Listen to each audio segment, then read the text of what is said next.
Hi everyone, it's the little podcast. It's FC.Liverpool, and I've got a great guest with me tonight. In fact, I've got two great guests. I've got one with me actually, and this fella, I've got to tell you about him.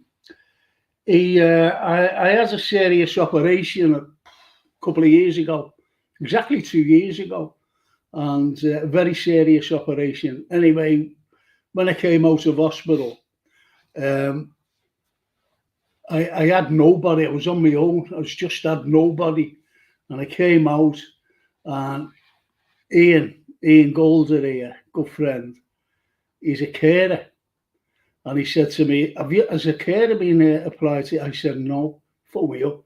I said, no, Ian. And what Ian did, every opportunity he could get, he came and looked after me.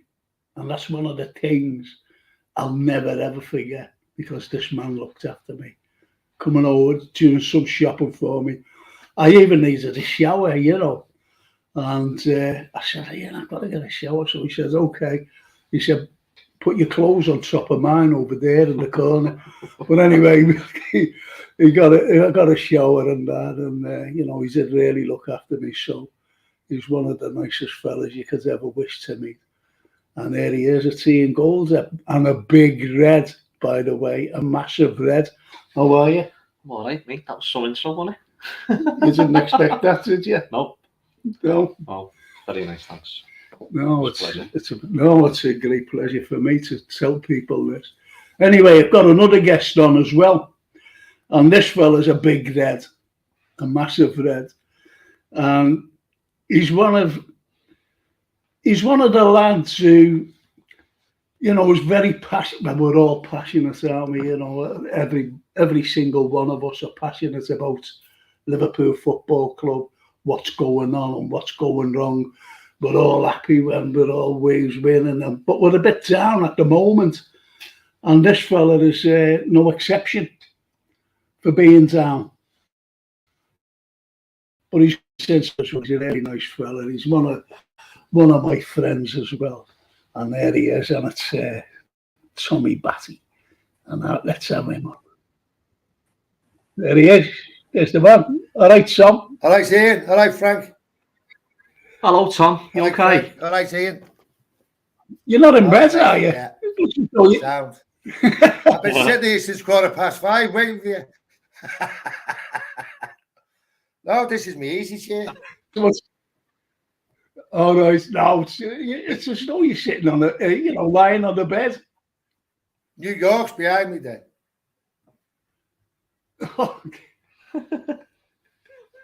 That's New York. So anyway, Tom, yeah, go there's ahead, been mate. There's been a couple of questions, that's being asked as well at the same time. Yeah. And these questions, he's on his phone. I've just got to put this link on. Oh, I see. Yeah, I've been told by Jason. Sorry. Do you know what? I had my grandson Ben down today, and he said, he phoned me and he said, listen, text me. And he said, listen, Grand, I'll take you shopping if you want. So I said, okay, yeah. So he came down.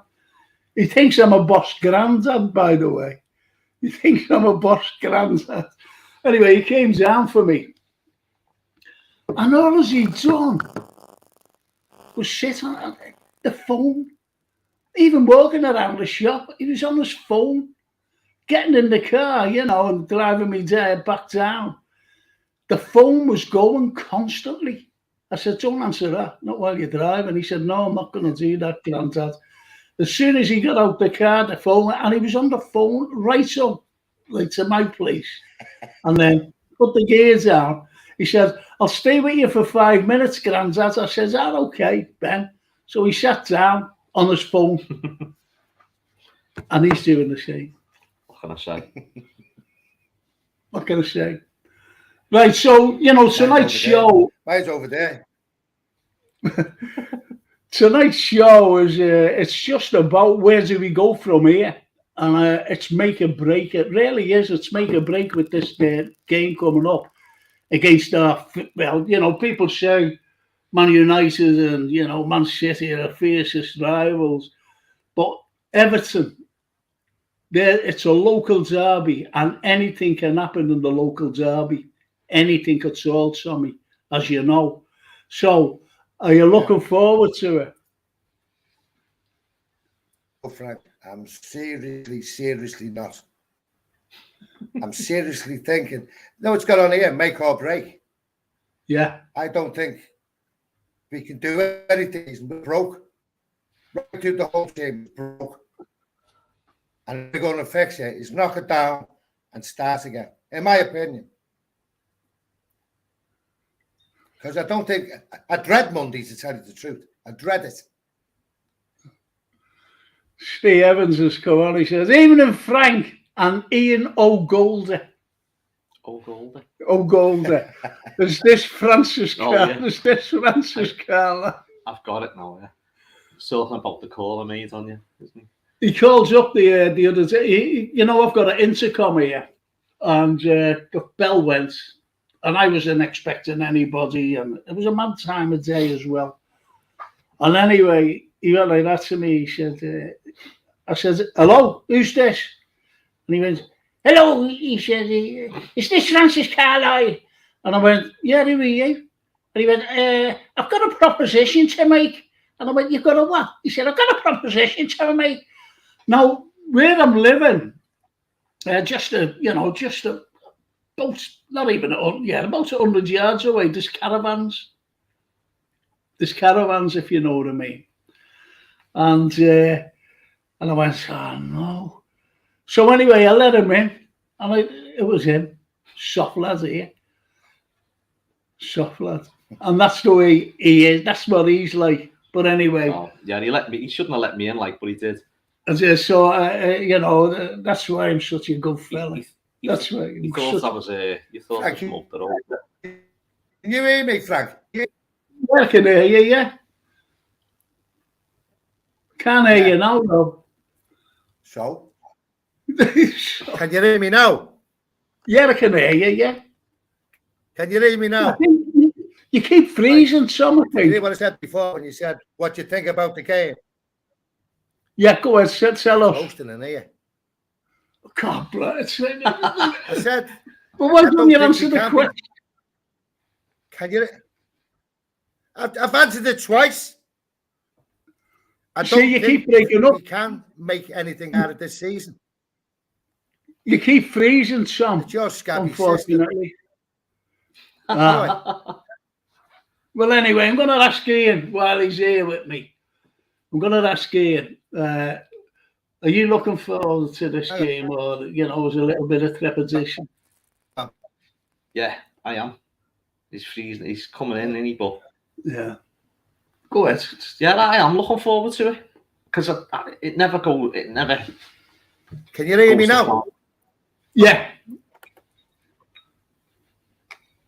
You keep freezing, mate. So do you. So you're looking forward to the game, Ian, yeah? Yeah, I am, yeah. I mean, there's I think you've just, every time, we've had a bad run here up to now, and you just hope, you've just got to have a bit of positivity, haven't we, and try and hope, forgetting everything else that's going on. For that match on Monday, we've got to be up for it as fans. You know what I mean? We've got to be up for it. Like you normally points got since 2023 started. What was that? How many points have we got since 2023 started? No. Oh no, we haven't won we've only won one game, haven't we, since 1 point? Yeah. No. Oh, we've got 1 point. No, didn't we beat Aston Villa? Yeah, but the thing is, no matter what's happened before it, I think we've got to look forward to it in the sense that, we know we're all on a bit of a downer at the minute, but we've got to be positive about things, haven't we? I don't want to go on Monday. I'm not actually going the game on Monday. After last season, I said I'm not going to any more derbies. No, I don't go to derbies.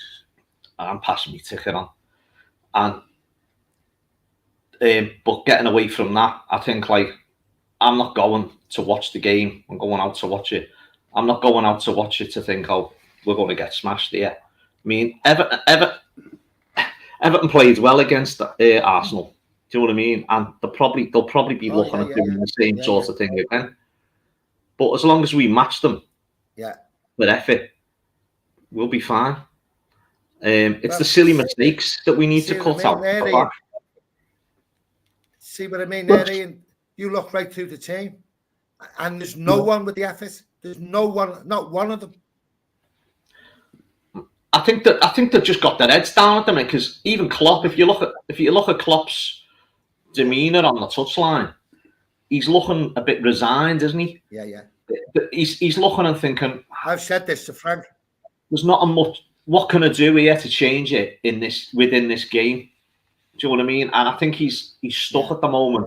Yeah. I think he's doing all the work during the week at training, but when it comes down to actually going over the line and playing, well, he's looking back and thinking, I can't get this. There's something not right, and it does look like he thinks himself he can't fix it with what he's got at the moment. And we know long term. Totally agree with him. We know long term, and even January at the transfer business and all that, we could have done something. But he'll be looking at the injuries, won't he, and thinking, you know what, with all them players out. Oh, yeah. I mean, Diaz and Van Dijk are vital, aren't they? You know what I mean? I mean, if you look at where Gakpo's been playing.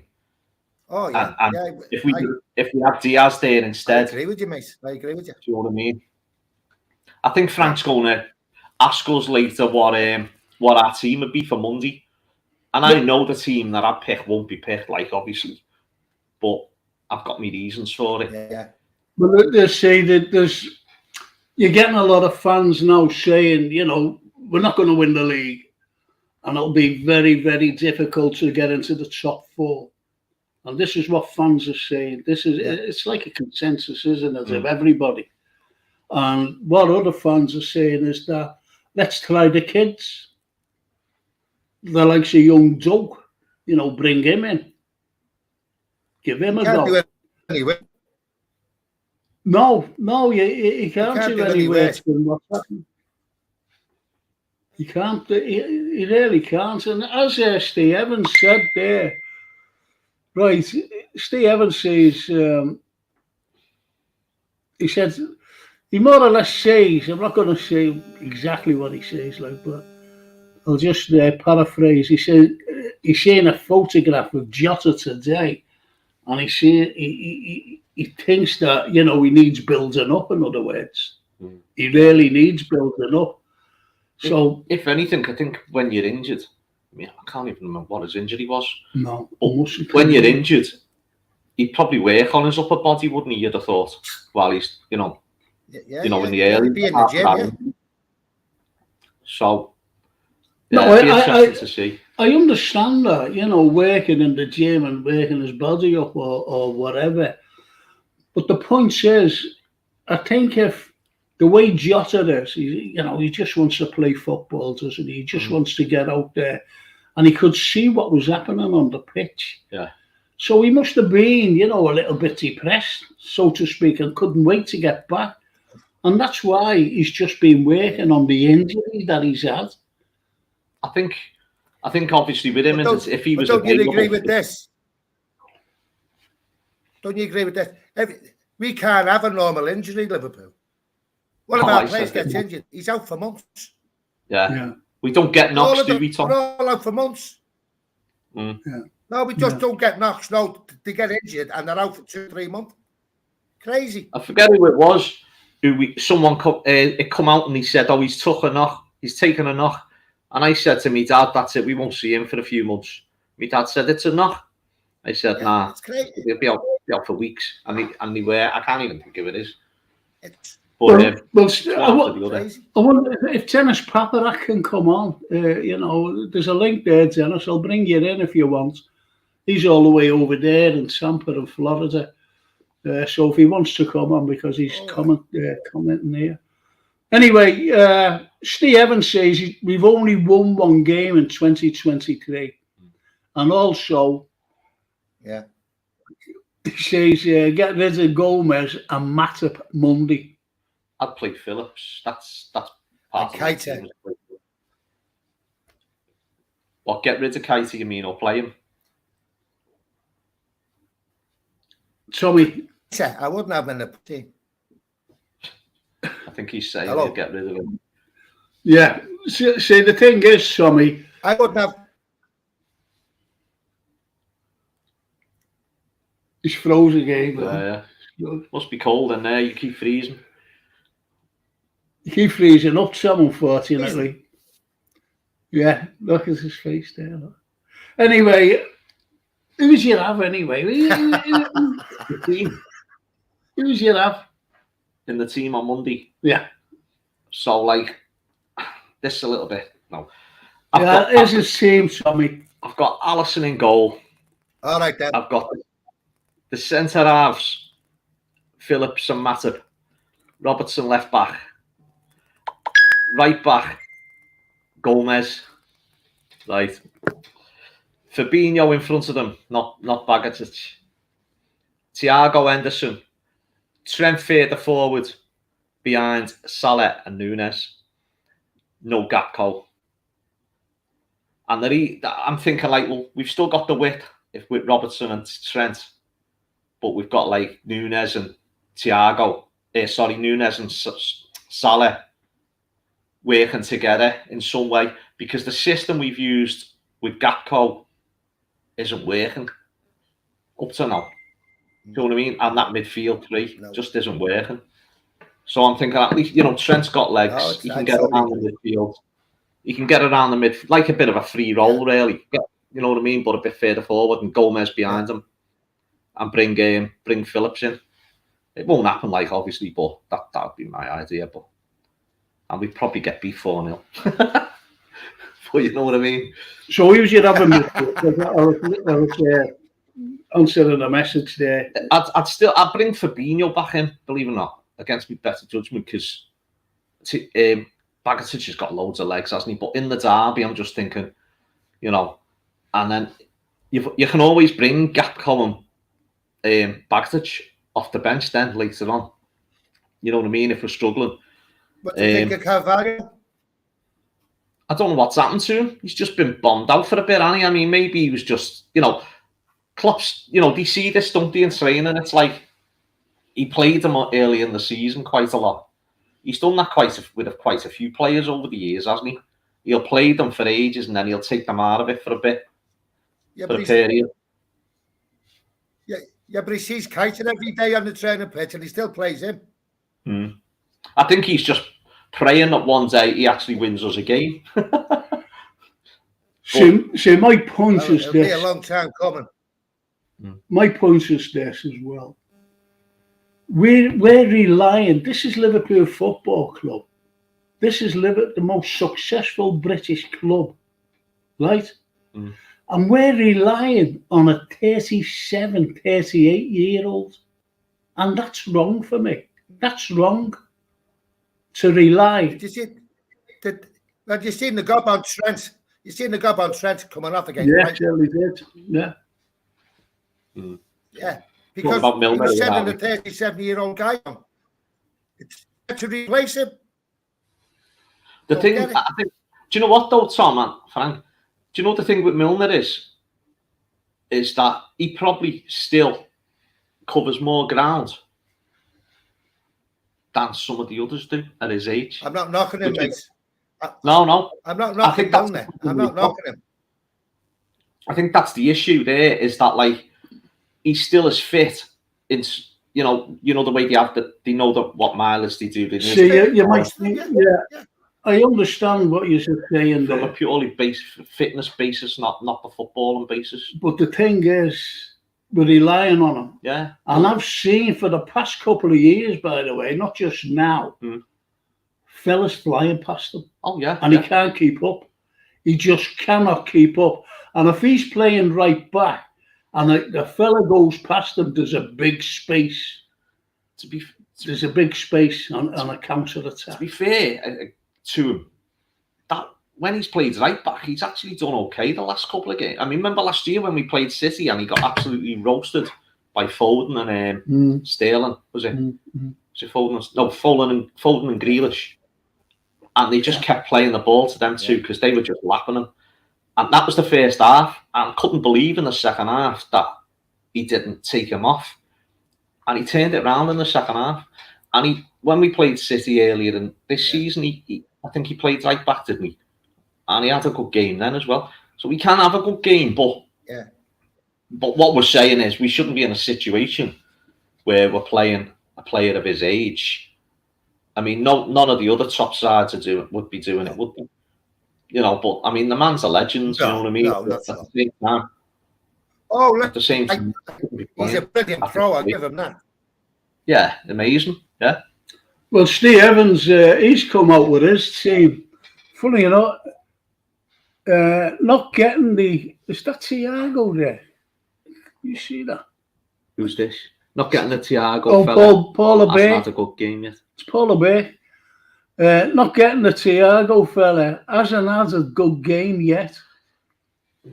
I think it's a bit of controversy. You know what I've said about Thiago is he's a great player, no doubt in that. I mean, when he first came and he played against Chelsea at Stamford Bridge, and he was just like orchestrating the midfield. He was brilliant. And then he got injured against when Richarlison done him. Yeah. But the thing with Thiago is, and I've said this, I feel a bit last saying it, but he's sort of a luxury player at the moment in our midfield, I think, because he needs someone he needs the right player next to him to be able to do what he does, I think, and he hasn't got them players next to him at the moment. So if he loses the ball, he should be allowed to express himself the way he wants to, with the idea that he could lose the ball every now and again, and we'll get it back, the press and that. But I think the trouble is he hasn't got them players next to him, so when he loses the ball, we're on the back foot, you know, and that's where Fabinho and that's where I agree with you. That's where I agree with you when you said you'd bring Trent into the middle. I totally agree with that. I actually got him on, like, sort of in a three-man midfield. Sorry, Fabinho behind the three. Do you know what I mean? So Trent could still be on the right doing what he does. And Salah could still go out to the right as well and cut in. But also, it's just the two of them instead of the three up front then. Know what I mean? It's a bit of extra thing at the back because Trent could get around that midfield and cover there as well. You know, when we lose the ball. Do you know what I mean? And the same way Robertson can still go up and do his thing. And set pieces. Yep. Yeah. But our downfall this season has been set pieces. Set pieces every game. I'm leaving the. Well, Phillips is boss at the back with the set pieces, isn't he? Yeah. Compared to Gomez, Trent, or Matip, or Robertson, obviously he's not great set pieces, but defending. But okay, let's give Steve Evans his team. He goes out Alisson, Trent, Phillips, Virgil, Robbo, Fab, Thiago, Enzo, Nunes, Bobby, and Mo. Yeah, Van Dijk's injured though, isn't he? He won't be ready for Everton, will he? I think he will, you know. Yeah, I think he will. And don't forget, he hasn't been out as long as Diaz or, Jota or any of them. I think I've read somewhere today, though, that he won't be. He's looking more at the Madrid game, I think. Okay. Oh, well, that's good. Well, that's who Steve... who would you have if Van Dijk wasn't playing then? Is it just Matip then, Steve, yeah? It'd have to be. Yeah. There's no one else. There's no, like, Reece Williams. So you're not going to depend on him. Steve Evans says as well, get Joke on at some point got him to come and just run at them. Yeah. To have him on the bench with Bagočić and Gakpo, do you know what I mean? You're looking at that bench then and thinking, you know what, if we need to go on, if we're still level or something, you bring them three on because you do make the 5 subs now anyway, don't you? Them three, like mixed it with Everton. Not doing anything. He's not doing nothing. I've been critical of him, and one of my mates said to me, "You don't know what you're talking about. He's playing out of position." I think he's only played 2 positions, and he's centre forward, the central position on the left. So he's at the positions that he played in the World Cup. Pitch. But he's in a losing. Right. He's on the pitch. Yeah. It's up to him to go where he wants to go. Get the ball. Yeah, I mean, he's And had he's not 6 or doing 7 games now where I'd say you'd have thought you'd have seen some flashes of something that we can look at and go, oh yeah, look at that. But I don't think I've seen anything. But it's better than what we're giving him credit for there. Nothing. We've just got to wait and see, haven't we, I suppose? Do you know what I mean? And when they're all back fit, when we've got Diaz, Mind you, suppose I think we miss Bobby more up front. Yeah, we miss him. Well, that's what people are saying, Tommy. That with the likes of Bobby, you know, he knits everybody together. He knits them all together. We're still playing the same system without him in the team as we are with him in the team. So he was the glue of that system, wasn't he? Do you know what I mean? And we're still playing the same system. And totally like, agree with you, mate. Nunez is off the shoulder, isn't he? He's not cut. You know what I mean? Yeah. He can drop back and get the ball. And he's very erratic. Yeah. I think Nunez slow down a bit and calm down. He'd be brilliant. I think Nunez will have to start scoring the chances though that he's missing. Yeah, I mean, that's what I'm saying. He's very erratic. I think him and Salah are in the top 6 of the Premier League with the most shots. Believe it or not. Well, Paul Burke says, Ian, 62 games, 2 assists, 1 goal. Who's that? I don't know. I'm sorry, Paul. Where are we? 62 games, 2 assists, 1 goal. We need someone in the front line to break up play, the likes of Bobby, you know, as Bobby does. But that's where he was missed, wasn't it? I don't know who he's talking about there. Who's he talking about? No, 62 games. Well, we must have mentioned it before, you see. Yeah. Thiago. Oh, right, yeah. Well, that's it, isn't it? You haven't Thanks, got, Paul. When you actually look at what he's, you know, for all the play that, you know, for all this is why I'm saying that he's a bit of a luxury at the moment. It's like 2 assists and 1 goal from his position, which is a forward midfield position, isn't it? Like, you know, supposedly threading them passes through to the forwards, creating. And it's not really happening, is it? Can I just who are you going to put there? Well, we haven't got a better player than him. He's a great player. Put in that position? There you go. The only other one like to play there probably is Elliott, isn't it? Yeah, but then again, but he's not totally that type of player. No, he isn't. He's a very good player. Okay, let's put it like this. Like you mentioned Elliott and you mentioned, you know, Carvalho before as well. You've even mentioned Doug. Yeah. Like you're mentioning these young lads, even Phillips, let's be honest. I know there's injuries, but here's my point. If everyone was fit and we were still flying this season, and say Mane was still with us, would Elliott be near the pitch? If everyone was fit, I think he'd be bad to him. Probably not. Like, you know, but he's shown. No, it's a point. No, what I mean, Ian, what I mean, Tommy, as well, is that we're relying on the likes of Elliott, Batatic. Yeah, they've got a lot of pressure on them. And even exactly, and that young Batatic.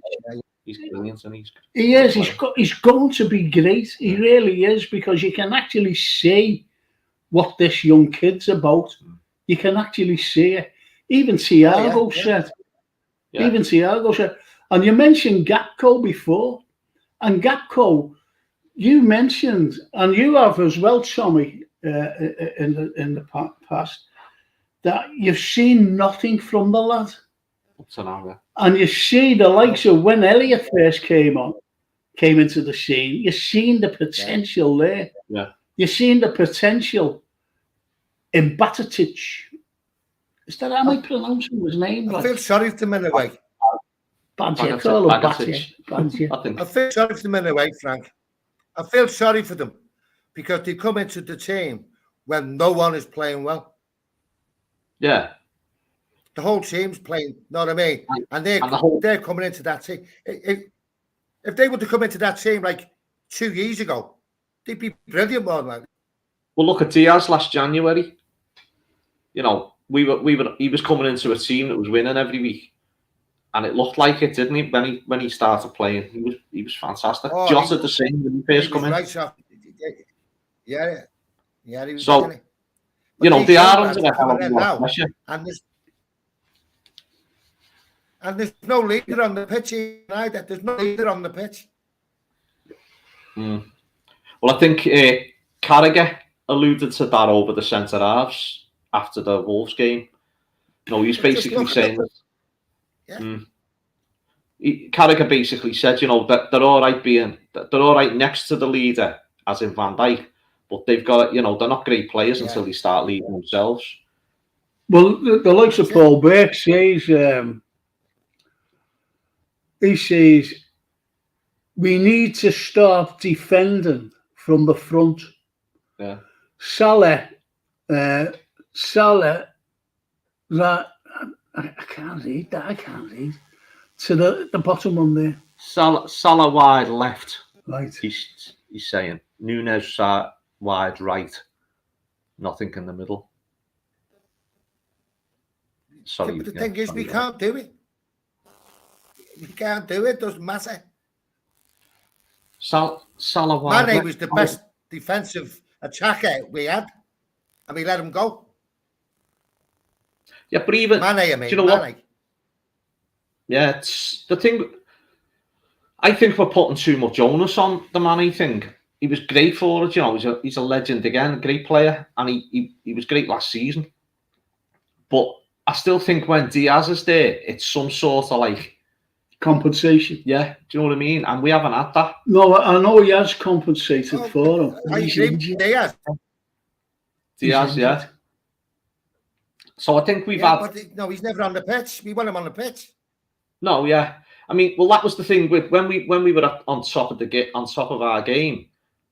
We basically had the same team, didn't we? Because the injuries were very, very minimal, weren't they? Yeah. I mean, Wijnaldum was never out the side. Mane was never out the side. Salah was never out. It was the same every week. Bobby was never out. Van Dijk was never out. Well, I mentioned this, Tommy, I mentioned this on the last show, and it's only what you said to me, Ian. You started to see cracks when Gini Wijnaldum left. Yeah. But I said as well, didn't I? We need a midfielder. And this at the beginning of this season, I said to you, didn't I? We need two midfielders, not one. But now we need a whole clear out. We really do, for us to get going again. That's what Paul Burke was saying before about, you know, there's no one in the middle. That's why he said, that's why you need Jota. Oh, right, yeah. In the middle. Yeah. Because he mustn't think much of Gakpo. So is he saying play Salah on the right, Nunes on the left, and Jota through the middle? Through the middle. Yeah. But I think Nunes is a central player as well, in a way. But he is. But I was going to ask you that. What is his proper position? Where does he play? I think he's like an off the shoulder striker, and like we're just not playing that system, are we? And I think we're trying to work between the two, which is a problem. That's when he's been playing. He hasn't played every week, has he? That's why he's played Gakpo in the middle as well. See how that works. Dennis Paparak says too much. Too much. Hang on a minute, Tom. Dennis Paparak says too much on the Mane thing. Prince pout a lot. Wanted out. Yeah, he did say he wanted a fresh start somewhere. So I know what you were saying about we never offered him the money. I think that was the case with Wijnaldum. Yeah, but I'm not sure it was the case with Mane. You know, Wijnaldum got called greedy, didn't he? But he'd have stayed for a lot less money than PSG were paying. Yeah. But he never got offered it. No. But I mean, let's face it, we're even 3 years down the line from that now. So his legs would have gone as well by now. But at the time, he was still part, you know. And keeping on the theme of the team, I say, like, Paul Burke says, when Diaz is fit, who drops out? Well, Gakpo straight away on the left, isn't it? At the moment. So, okay, no, that's a good point. Would you say Gakpo as well, Sam? Drops out? Oh, without a doubt, mate, yeah. Okay. So what's that? Okay, well, so what's that proving about Gakpo?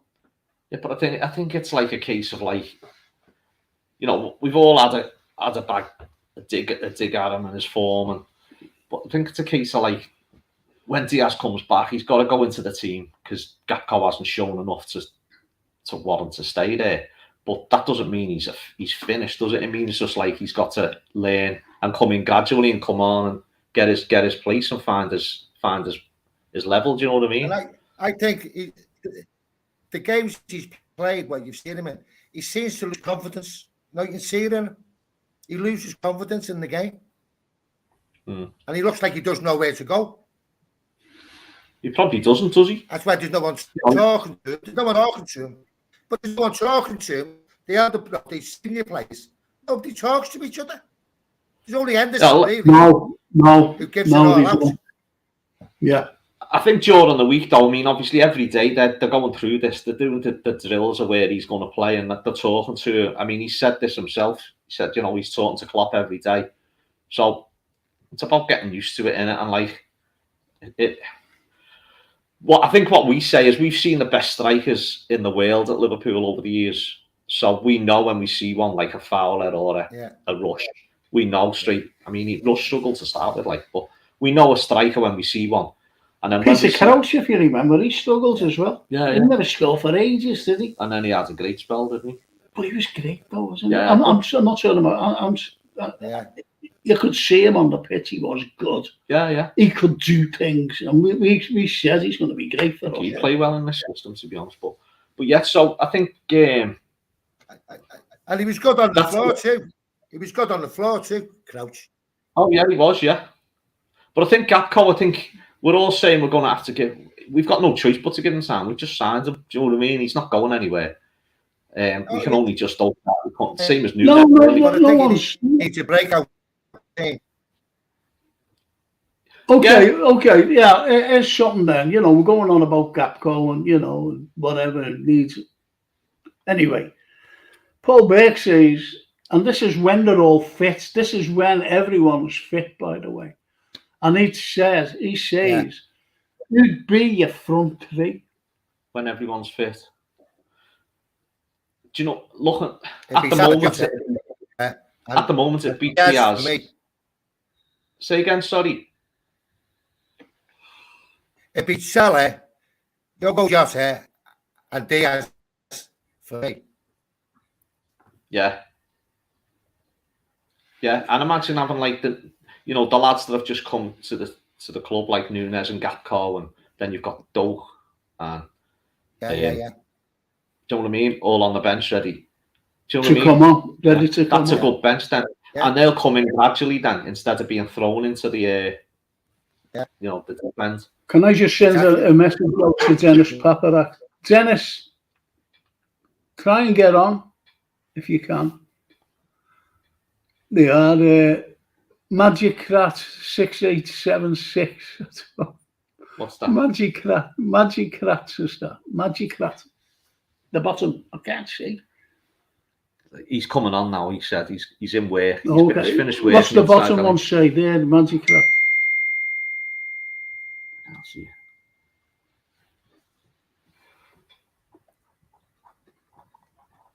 He said he's backstage. But when you're there, you know, in the green room. I'll bring you on, Dennis, but I can't see you, unfortunately. Anyway, Magic Rat says, "Oh, there he is," and there's Brian Fidel. Oh, sorry, I see what you mean now. It's one of the users there, Magic Rat 86876. So we don't know his name. Diaz, Jota, Salah. I'm Yep. going to go to you three, fellas, okay? Not to you two. Even Tommy, by the way, but I'll go to Dennis, seeing that he was first on. When everybody's fit, who's your front three? Start with you, Dennis. Yeah, I've got to go with Diaz, Jota, and Salah. Okay. What about you, Brian? Okay. I have to say Diaz, Jota, I don't think Salah you can. at this point. Last week, I know I said Nunez stay with Gakpo and Gapco and Nunez, but yeah, they're we need points. We can't experiment any longer. Yeah, people were actually saying, isn't those fellas say? Yeah, pin that. I'll wait till Tommy's done. I just want to add a footnote to what you were saying earlier. Yeah. But the thing is, Paul Burke says, on current form, not sure about Salah. Myself to be, for me, a place has to be for Firmino. No, I totally agree with your front three. Yeah. You could have to Jota on the right, Firmino in the middle, couldn't you? But I mean, we've got that many options, so if something's not working in a game, we've got them, the strike force really. Once Gakpo and Nunez do kick I in. wouldn't leave Salah out.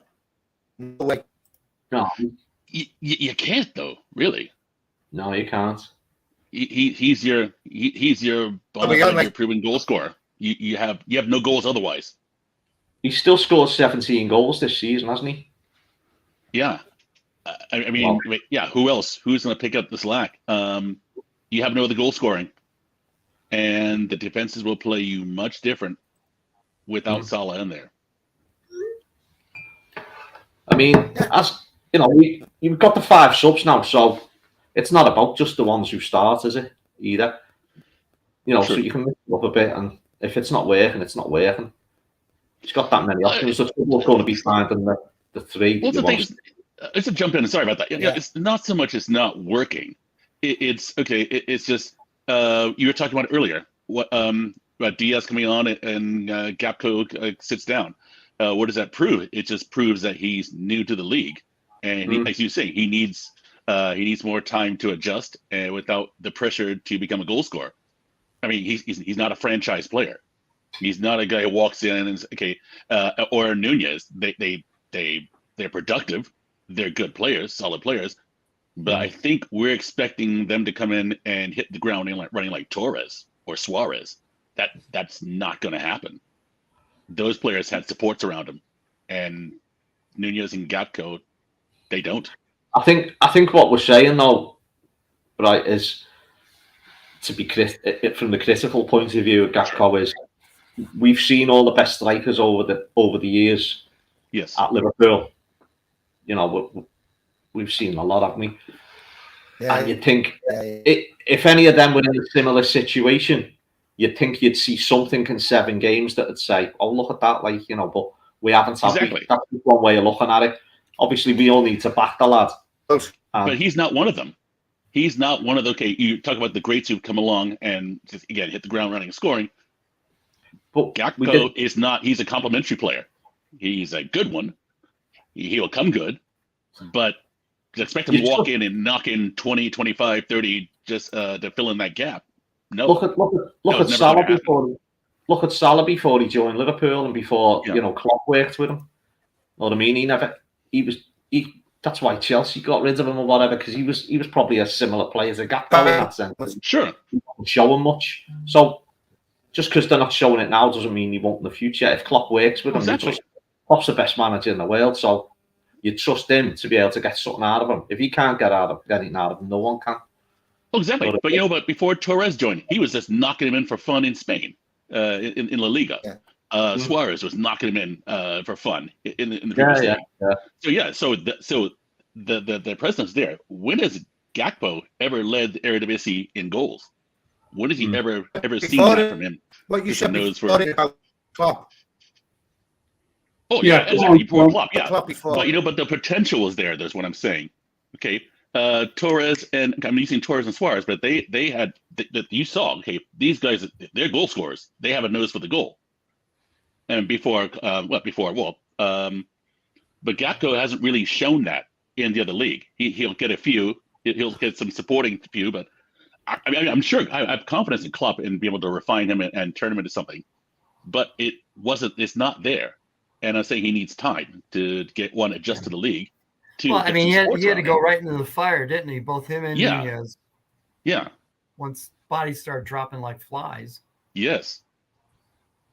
All I'm saying is a little patience. Saying he'll be okay. Let's sit him for a while, then revisit in say April or March. Don't forget, there's other players in the league that haven't set it alight. Anthony at Man United, and Man United wanted Gakpo, didn't he? Imagine if he'd have gone there. Do you know what I mean?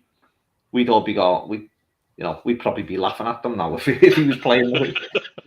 Well, yeah, he probably never be starting. To be honest. Sorry, Den, what was that?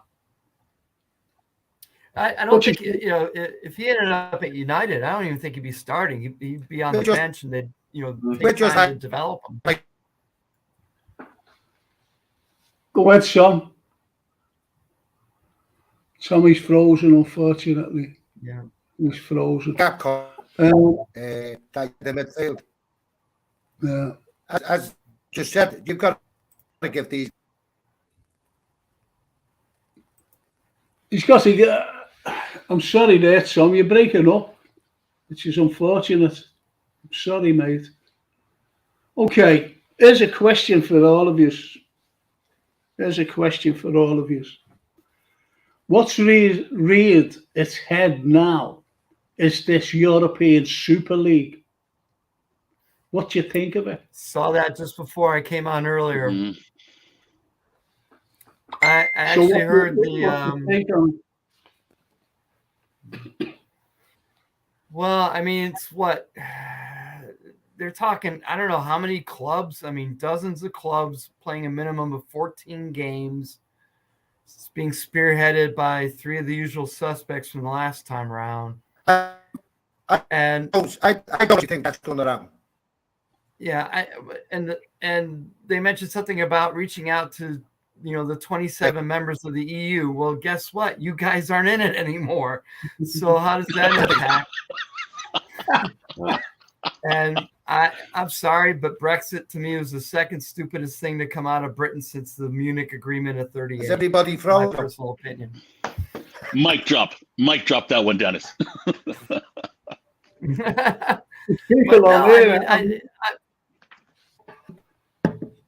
people on here and they're trying to comment, and they're saying that they can't comment for some reason, unfortunately. I've just been answering them.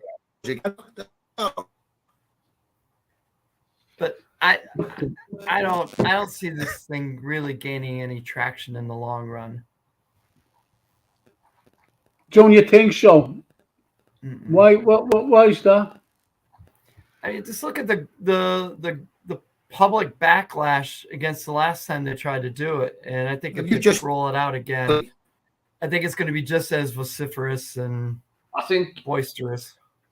I think the issue is I think basically it's all about greed.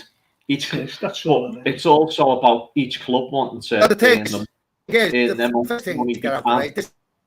The Man City. Oh, poor Tommy. Tommy's on a roll. Come on. He's on a roll, and he's breaking up.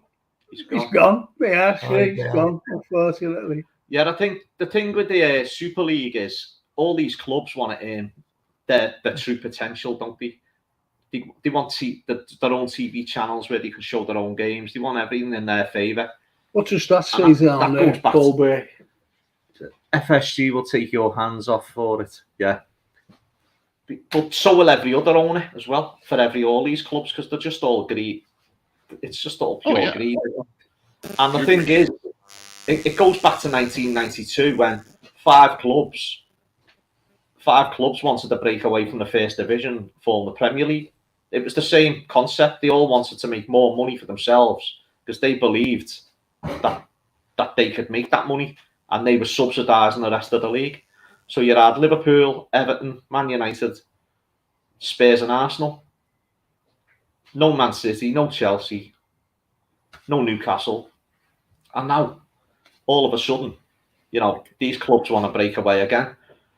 And it'll be a disaster for football. But, I think the partisan in us as fans, I look at people who've got I'm against the Super League, obviously, totally against it.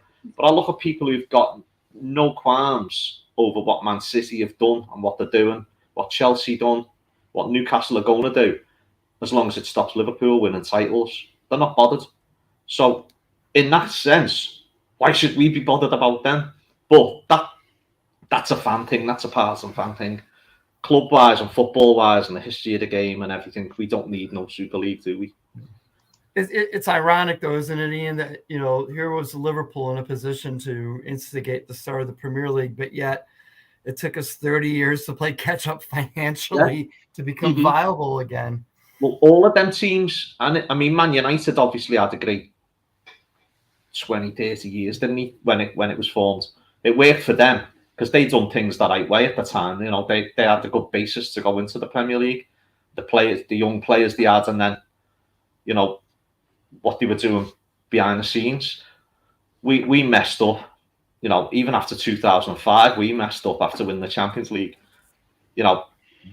All the other three clubs, Everton, Spurs and Arsenal, suffered and, and never done things right. And now you've got, and now then Chelsea and Man City. So, they used every loophole in the book to, steal a match. What would your idea be, Brian? How would you like to go? Would you like to go into this Super League, or you're totally against it? Like it seems like the consensus of every Liverpool fan are against it. Dead set against it. One, I mentioned last week, we don't have a European Super League operations. So we go in there, sure, we'll get the shared revenue, we'll get this, but we'll essentially be what? No offense, the Detroit Lions of the league. I mean, just accepting money, but being at the bottom, near relegation or the bottom of the table every year. But long as the revenue comes in, because the money ball that will not work in the league. You're gonna have to get into an arms race with all those clubs to get top players to make it sustainable, and I don't see that happening. Also, they'll make their own rules, won't they? So all these owners will be allowed in that league. They're trying to, even though financial fair play isn't working, we are aware that what's going on with Man City and well, even then, you look at Tom Warner's record, you look at the owner's record, they're not going to get into an arms race with those clubs, and that's what it's going to take in the Super League to compete for the top. Yeah. I'm just wondering what's more likely to happen: the formation of the Super League, or City getting punished for what they've been doing. World peace. Me winning a lottery ticket. Yes, exactly. Yeah. Well, someone won, by the way. That Powerball, was it 730 million? Yeah. Okay. Yeah, not bad. Anyway, yeah, I don't see it. I see the league forming, but I don't see. Yeah, I don't see us joining or sustaining it. I don't think it's someone said though, Brian, the way we're playing, we won't even be asked to go into it. Yeah, right. Yeah. We'll see Wrexham soon, won't we? Yeah. Right. Yeah, this is it. I'm going to ask, and I think he's asked you last week. I'm not quite so sure. About this, but it's a very important point, the way we are and the way everything's going. And I'm going to ask Ian first. So think about this, lads. Please think about it. Who would you like to see, just leave the club at the end of the season? Whether it's on a free or whether it's, a sell or anything. A list of players that... Excuse me. It's quite obvious, isn't it? There's a few quite obvious ones. And then there's obviously the grey areas where... the grey area is the likes of Henderson, isn't it? Milner and Milner. I mean, you've got players that are never going anywhere, so is there any point? But if you're going to say, right, who's not good enough to be there, as long as they can replace them within the squad. You know, there's probably a good list, because there's talk now of a clear out, isn't there? You know, so Case of him. Do you know what? I only wish Case was still under contract, because I think we'd get it for whatever reason. I think we'd get some decent money for him. I don't think he's ever won us a game, and I don't like being critical of players, but I'm not going to knock his injury record. You know, all right, yeah, I've heard a few things about his injuries or whatever, but whether he's got the heart for it, got the will for it, but you know, we don't know that really, do we? All you can say is what we've seen on the pitch. I think he's played 170 odd games and he's missed 80 odd. Yeah. You know, so I think we should have sold him last year when we had, you know, and got like 20 million for him or whatever, 25 million. Now we've lost that because he's going for nothing. And he costs 57. Get a bag of practice balls. Right. So he'd be the base for me. Okay, carry on. Who would you like to see gone? It's not liking, is it? It's just a fact. No, it is though, you know, because what it is, it's like me. It's like me. I look at the likes of Henderson, and people they're always saying you can't get rid of the captain. All right, you know, in the midfield, it's just ridiculous. In the midfield right now, if you're looking at like we need fresh legs, we need new legs. You know, I think the fact Henderson's been on the bench as much as he has shows what the Klopp thinks he's coming near to the end. So yeah, so out of the midfield, I think it's who you'd keep, and that would be like Thiago and Bagotic, obviously. Elliot. Could you think of his name? No. I don't think some Liverpool fan, him, isn't he? He was. Excuse me, and just guys, I hate to do this, but I got a 25-mile drive home. I'm getting ready to head out for the day, but I'll definitely try to catch the show on my phone on the way home. And you're going back to Southport, Dennis? Yeah. Yeah, well, I'll just close out by saying this. I don't know what's going to be more painful for me on Monday, my dentist appointment or watching the derby. We're going to win on Monday, Dennis. Yeah. Well, all right. See, before you go, I'm not going to ask him for this. I'm not going to ask Brian because he's staying, and Tommy if he ever comes back. What's your prediction for the score, Dennis? Before you leave.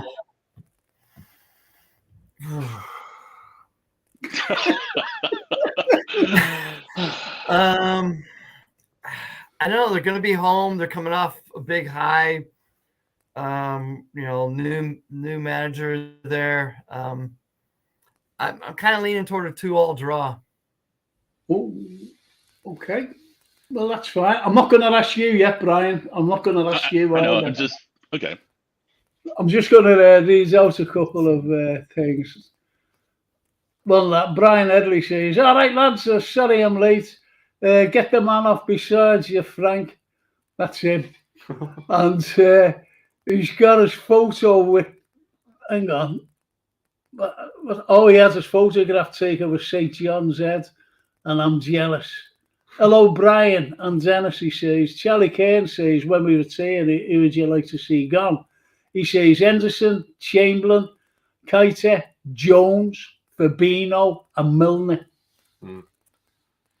Now, Jones is Yeah, I was going to mention Jones. But why didn't you? Because you never give me a chance. Oh. You changed the subject. You asked Dennis. Well, you're going on, and you even forgot Elliot's name. It's Harvey. It's Harvey. Yeah, so Jones, I just think he's stagnated a bit. I think there's so much more of a player in him that hasn't come out. So I think it's a pity, but if you see him on the team sheet on Monday within a 3-man midfield, I think you start worrying a bit, don't you? Know what I mean? What does Brian Headley say? I'm going to make a cup of tea. Hang on a minute. I'm going to make a cup of tea. Is that okay? Yeah, go ahead. Would you like a cup of tea, Brian? Oh, I'd love one. Right ahead of you. I brought him a muffin in, Brian. Oh, did you? Do you know what a muffin is in England? I'm afraid to ask. I was thinking, I hope it's a pastry of some sort. It's a blueberry muffin. Oh, okay. So there's 4 in there. I had one yesterday. He's just eaten one, and I've got a bit of Nicely indigestion, done. so I'm not going to have one. Okay. The dead fattening as well, aren't they? Oh yeah. Well, you know. Frank's got a bit of a belly on him. So, Brian Edley said, Frank, ask Ian, is there many fans in the city taking a turn against Klopp? I love the man, but I'm not having this defending. There has to be some sort of standards. Yeah, do you know what? For me, though, if anybody is criticising Klopp at the moment, they need their heads testing. No, but the question is, he's got to be he's making mistakes. Saying in the city about Klopp? That's the question. I don't know about in the city. I think it's more an internet thing, isn't it? There is an internet. I'm glad you said that. And any match-going fans who want a Klopp gone, I can't believe, they know the score and it's not happening. He's got loads in the bank, hasn't he?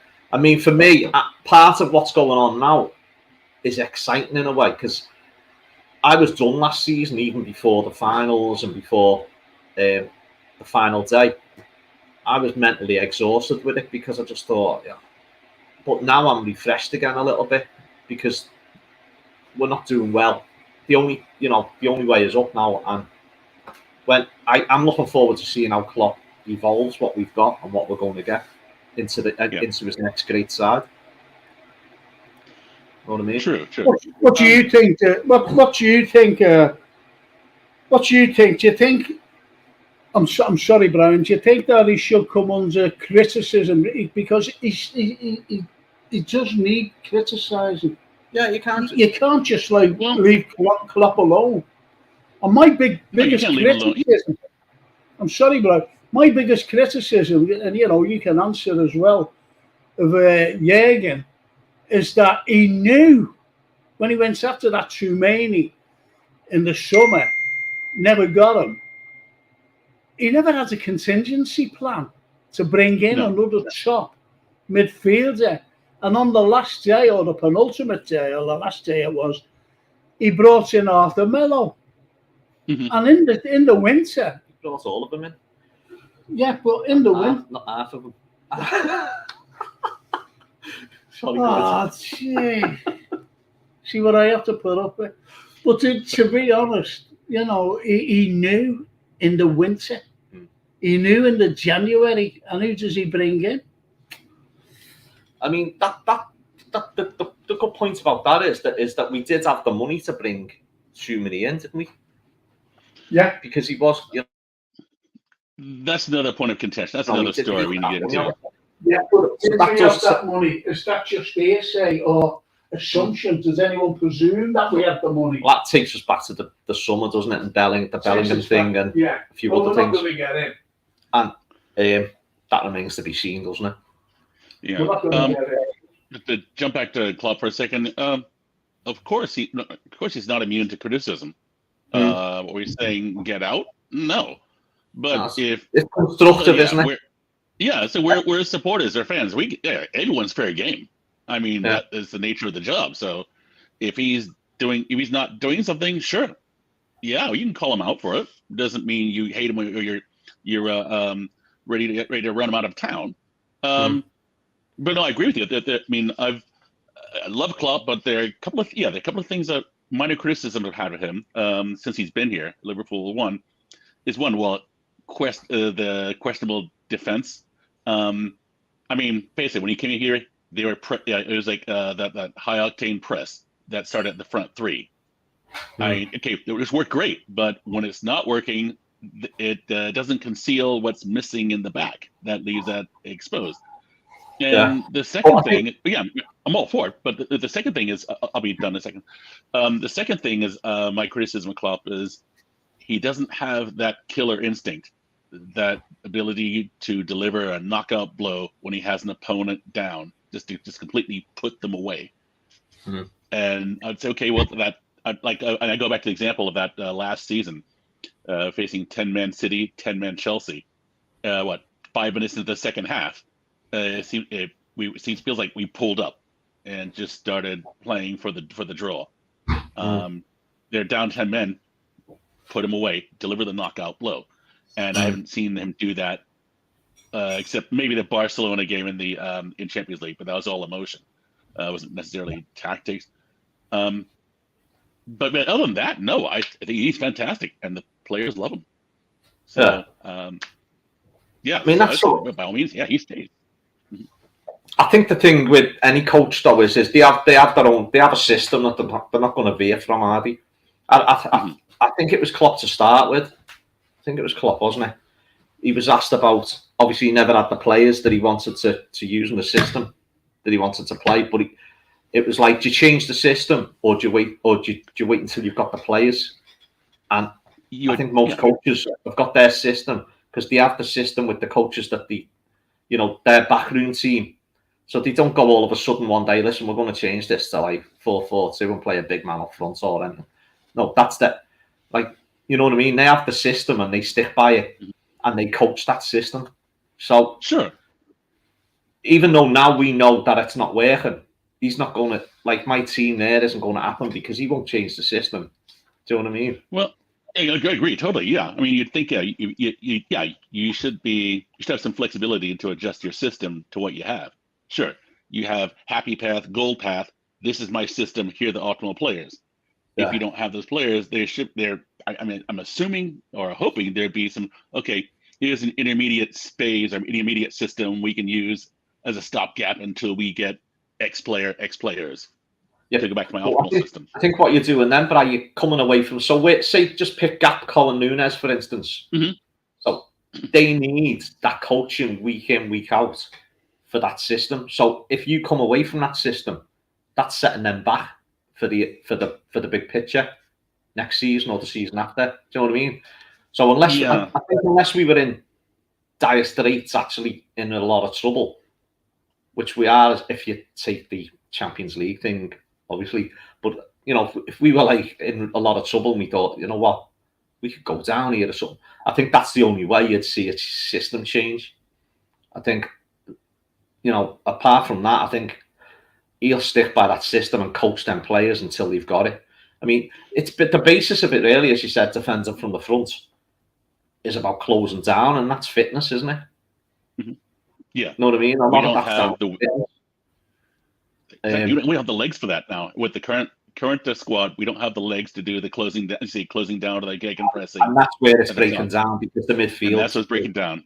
Yeah. Yep. Yeah. The midfield in the back, it's exposing our defense for what it is. Yeah. That's why I'm saying if you bring Trent up forward on the right or whatever, he's still got the legs to get around midfield. But it's all that's us as fans talking, isn't it?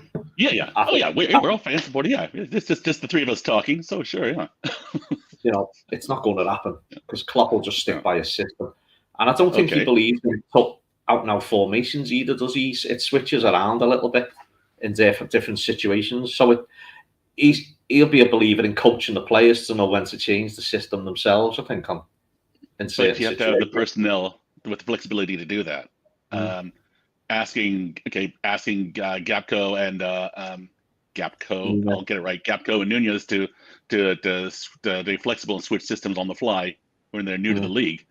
Okay, that's 2 players out of your 11 who are we'll just sort of wing it. They're going to need time. Here comes Tommy. There's Tommy. As you said, there he is. Thank God for that. You're right, Tom. Blimey.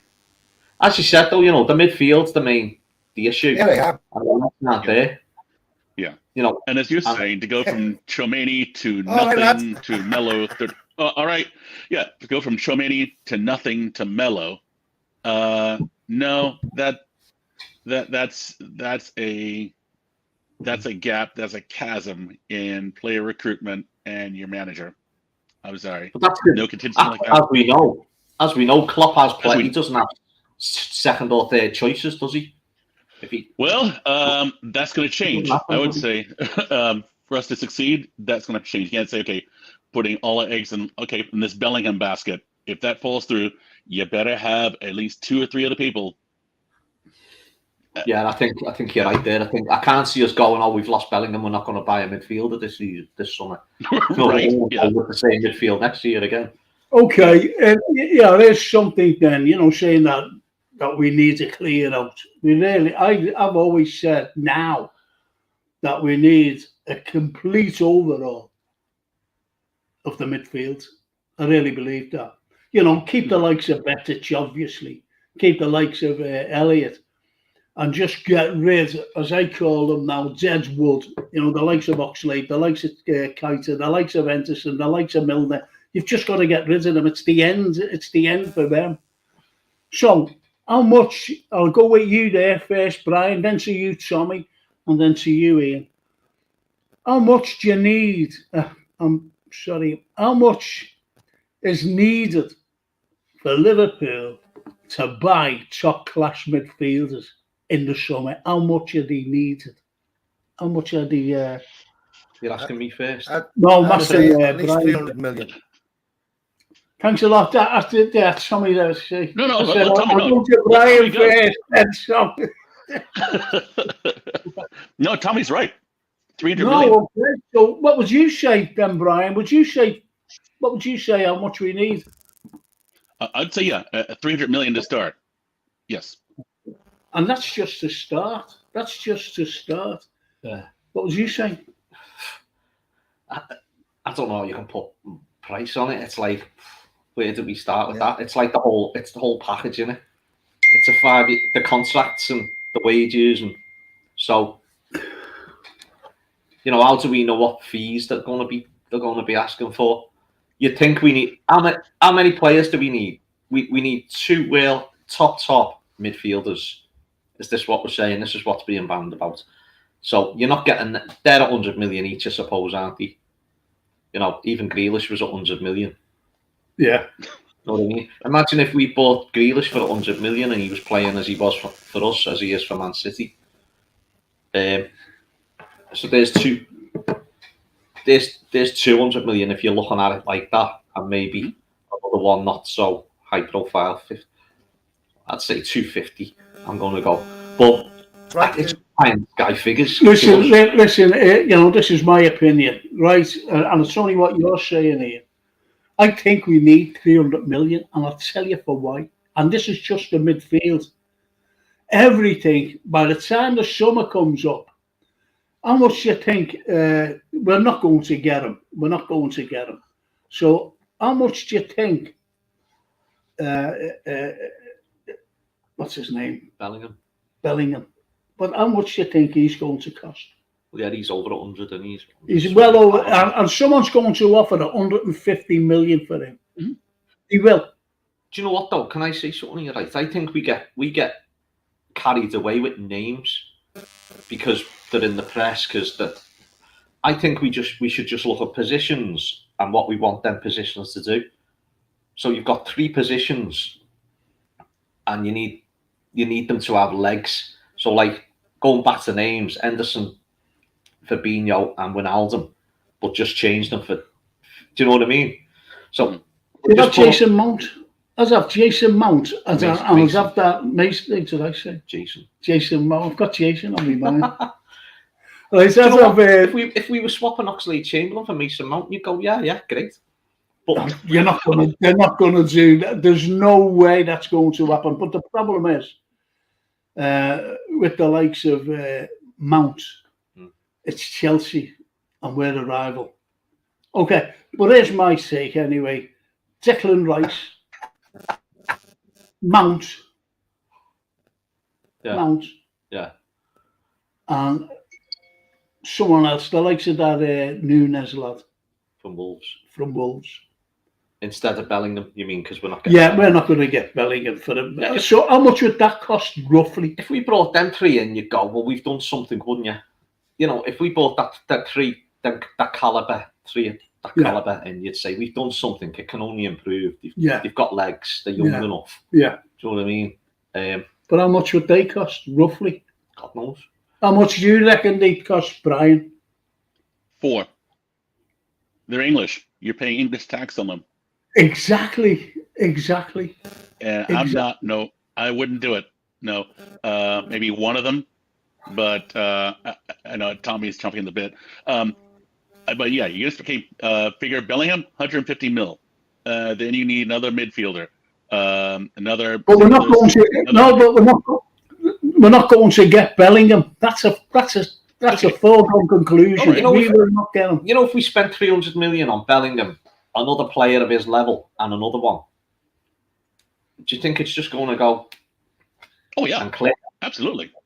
Yeah, it's an arms race now, and that's where it's like you should have spent more money in scouting and developing talent in the academy.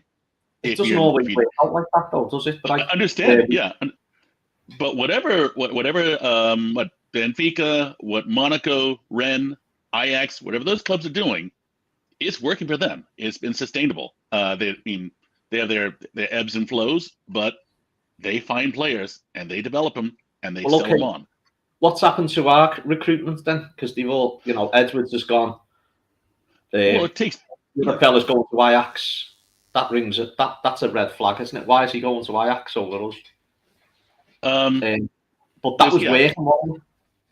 There's a disconnect somewhere between in the organization between player recruitment or let's say operations as a whole. Use a big blanket. There's a gap between the manager, player recruitment, and the funding. It's obvious. I mean, here we are 4 years later, we're still talking about we need midfield. Is Tommy still there? Oh yeah, Tommy. I'm sorry. Go on. We're all talking over you. Tommy, go ahead. No. Carry on. I don't know whether Tommy's frozen. Okay. All right. So yeah, I mean, it takes on average it takes around 3 years to fill an immediate need. Yeah. And that's what I was alluding to earlier about if we're going to be a European Super Cup, we better have a European Super Cup operations. I hear a little buzzing. Hello, Tommy. Cross over to the light. There's peace and tranquility in the light. Okay. Sorry, a little Poltergeist reference. I'm a nerd. 20 seconds behind. Yeah, like watching a swing game, isn't it? You're behind. It is, yeah. You're buffering, son. I remember talking to Tommy one day, and he was watching the game live, and he was just talking away because we normally talk to one another, phone each other up, and he went like, "It's a cracker! Oh, it's a cracking goal!" And we were still playing. We were still playing. We just scored. I said, "Have we?" So we had to wait about 30 seconds for the goal. I've been in the cop and looked at my phone to see if we've scored.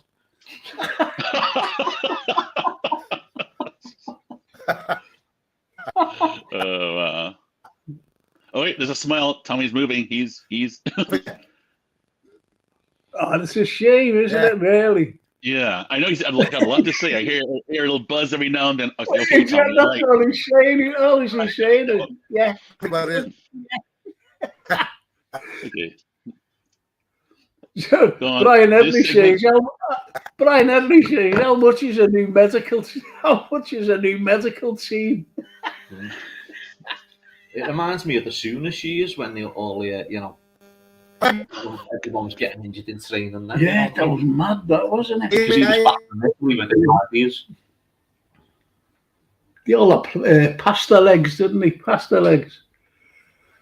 Like Charlie Cairn says, Tommy must be sitting in your house frozen with no heat on. I know. Charlie Cairn. What can you do? I can't get down to the bottom. Ian McKenna. Charlie said... No, not Charlie. Ian McKenna. Oh, right, okay. Bellingham and Rice. That's okay. Sounds like a meal. Bellingham and Rice might not come. Bellingham and Rice might not come if we are not in the Champions League or if we don't meet the transfer fee because FSG don't normally buy from the top table. No. I can't see that. So he's saying they might not, if we're not in the Champions League, they might not come. Agreed. There's reports today that Bellingham's having second thought. If he's having a first thought in the first place. To be honest, I've said this all along, and to all Liverpool fans, I've said it.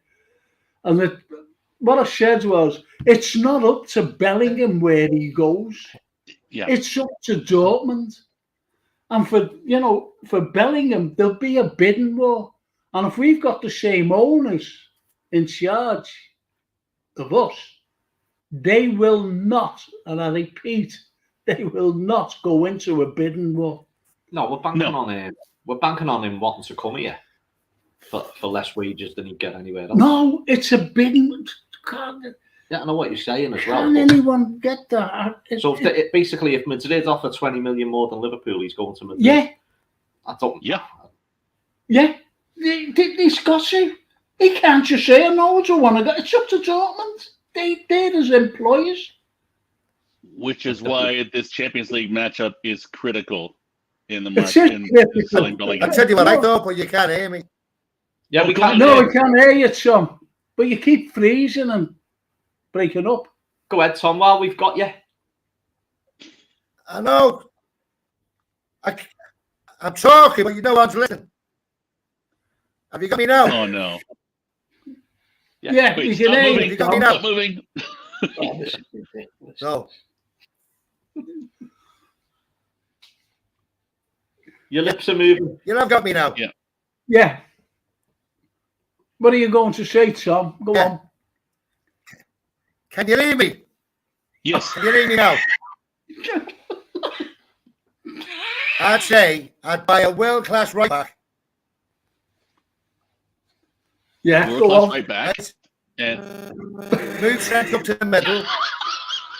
And then we'll only 2 midfielders then.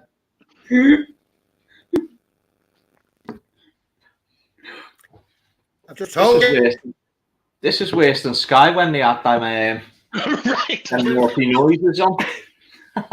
Who was that comedian who used to go there? Can you hear me? Who's that? Do you ever remember him? No, you're older than me. Okay. Remember? Oh, Even Black, you can tap it out in Morse code. We could probably understand what he's saying. Dot, dot, dot, dot, dot, dot. Okay, Tommy is saying we should go ahead. Hold the card up, Tom. Right, Come on, Brad, you tell him. Right the card. But that's a good Good point job by on the Ian. telly, I tell you. But that's a good point by Ian McKenna. And Yeah. Charlie Kerr says, does Tommy need the kiss of life from Frank? What about mine? That's right. Paul Burke says, Norman Collier. That's right, Norman Collier. When he used to go. Oh, yeah. Breaking up. That's what Tommy is. Anyway, Alan Davis says, Ian, are you using just for me? Nice one, Al. Bloody hell. No, mate, it's just all natural, this. It's a natural wig. I think I'll have to go before I go away, actually, and get it trimmed. Get the grey cut off. It grows on the side, the grey, so like... Oh. Tommy's gone grey sitting there, mate, haven't you? I think I've gone grey. No. Ravanelli, mate. Ravanelli, yeah, the white feather. So what do you think of, if we don't get anybody who we want, if we don't finish in the Champions League, how do you think the season would go next season? If we don't get the players? Why is this not working?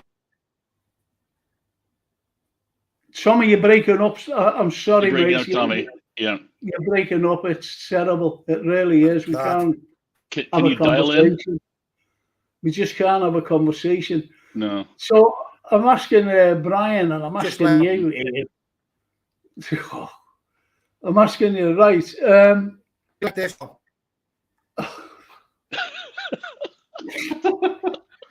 You want it? Just be like. Tommy, if you can hear us, just leave it, okay? Because you're breaking up constantly. You're just breaking up. Anyway, I'm going over to Brian. Get me question in. If we don't get the players that are desperately needed, and they are desperately needed, how do you think the season will go next summer? I'm not talking about this season because this is finished for me. Still win the Champions League. If they get no one, then there won't be another season. Plain it simple Exactly. as. Exactly. There'll be no season. Exactly. So what's your take on next season if you don't get the players we need? So we're going in with the same squad now next season. No, we're going to get players, aren't we? Yeah. We're going to get players, but we're not getting them the level that we need. We're going to get them a couple of levels down. See the likes of, I'll give you an example. Not being funny when I mention this lad's name, or two lads' name. We'll be going after the same calibre. I know this may sound mad. Nat Phillips and Curtis Jones. That's who we'll be bringing in. Mm-hmm. I think we're just getting a bit ahead now, and we, at the end of the day. No, it's a straightforward question, I mean, obviously, if we don't bring the players in, then we won't get back into the Champions League. Exactly. Simple as that. We'd struggle. We'd still be in the Prem. There's no doubt about that. But we're just trying to get into Europe, in that conference or in that Europa League. And this is all after 6 months. What we did 6 months. Thanks. Okay. Thing is, as we said, I thought the cracks were starting to. It's hard to work that out because obviously that. Benton when we were strong. Yeah. So is it really? It's not even a question about spending. No, we have to spend. I know this. I know it's an honest question, but no, there's no ifs, ands, or buts. We're spending this summer. Yeah. I'm just looking at. You're gonna have to. I mean, if you're serious about. The point is, though, Brian. We know what our owners are like. They've always been sell to buy, and the sell to buy, and this is just my opinion alone. Mo Salah will be sold. He's surely gone because he can bring in money. He can act. He's one of these players that can command a transfer fee. If we're looking at players, aren't we? If we're not going to get any money from the... Can I finish? No. And Trent Arnold, thank you. Trent Arnold, I think he'll go as well. You think they'll sell them? Yeah. Okay. Because it's worth at least 70 to 80 million. I think Salah is a possibility. I fucking God. We hate that. That was great, so.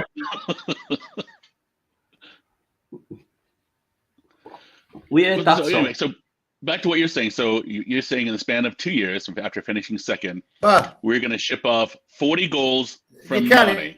Anyway, so it doesn't matter. Okay. 40 goals and from Mane, goals and setups and intangibles. Now you're going to give up 24 assists from your right back or 24 assists from your player. Okay. And well, for that, you better be bringing someone in. But that's the point with that's the point with these owners. It's a sell to buy owners. Exactly. Who's your best players? Get shut of him. How much do you need? And get shut of him as well. So those two. How much would you get for Robertson? Yeah, I mean, you've got to look at who we've got, who's saleable. And we've got hardly anybody. They're not going to sell Nunes. We just bought them. They're not going to sell Gapco. I don't think if you sell Mo Salah, Robertson, Trent, any of them, then are the players that you're selling them for going to want to come anyway? When you're selling the best players. Good point. Yeah, but do you think FSG give a toss who they sell? Really? Do you think, you can't sell him, he's great? Do you think that Werner fella would go, he's great, him, you can't sell him, and you can't sell him either? Do you think that they'd say that? No, I think what's going to happen is if the money's not coming in, then Jurgen Klopp's got got decisions to make, hasn't he? He's About got what he big does. decisions. And what's one of his decisions that he could use? He could go, couldn't he? He could go. But what we're talking about there is he'll be thinking, right, have I got to, if they say to him, you've got to generate your own cash off the, Yeah. again, like, we haven't got a Coutinho, where we were gutted at the time when Coutinho left. But he definitely had a plan there, didn't he? And it worked. I think he wanted to keep Coutinho, obviously. But then would we have been able to bring Van Dijk in? Then the spin dryer came in, didn't it? What's that? FSG. Yeah. They're the spin dryers, them. But yeah, I mean, Spin everything. but It's a just gutted spin club everything. with 23-year-olds in your squad versus a gutting a club with 28 and 31 somewhat year olds is two different things. Well, I think the problem with our squad at the moment is they're both ends of the scale, but not in the middle of it. They're not. Yeah, exactly. We haven't got many peak players, have we? No. And we haven't got many players who are 26 or 27. That's what I mean, innit? Yeah. We haven't got any. No. None at all. No. Mm-hmm. So yeah, this has been So you talk about the squandered 5 years of a championship run. We're paying the price now for lack of investment in the club. Yeah. It's been, it was with the centre halves to begin with, and now it's with the midfield. Mm-hmm. Yeah. What we've done it up front at the detriment of the rest of the squad. So we've Mane, Firmino's been worked out a little, and we brought Nunes, Diaz, Gakpo in, Jota before them. So that's evolved. They brought Kanate in, at the back, centre half, and before that it was a couple of stopgaps. Mm-hmm. And now and whilst that's been going on, the midfield's just been let to rot, hasn't it? Really? Oh yeah.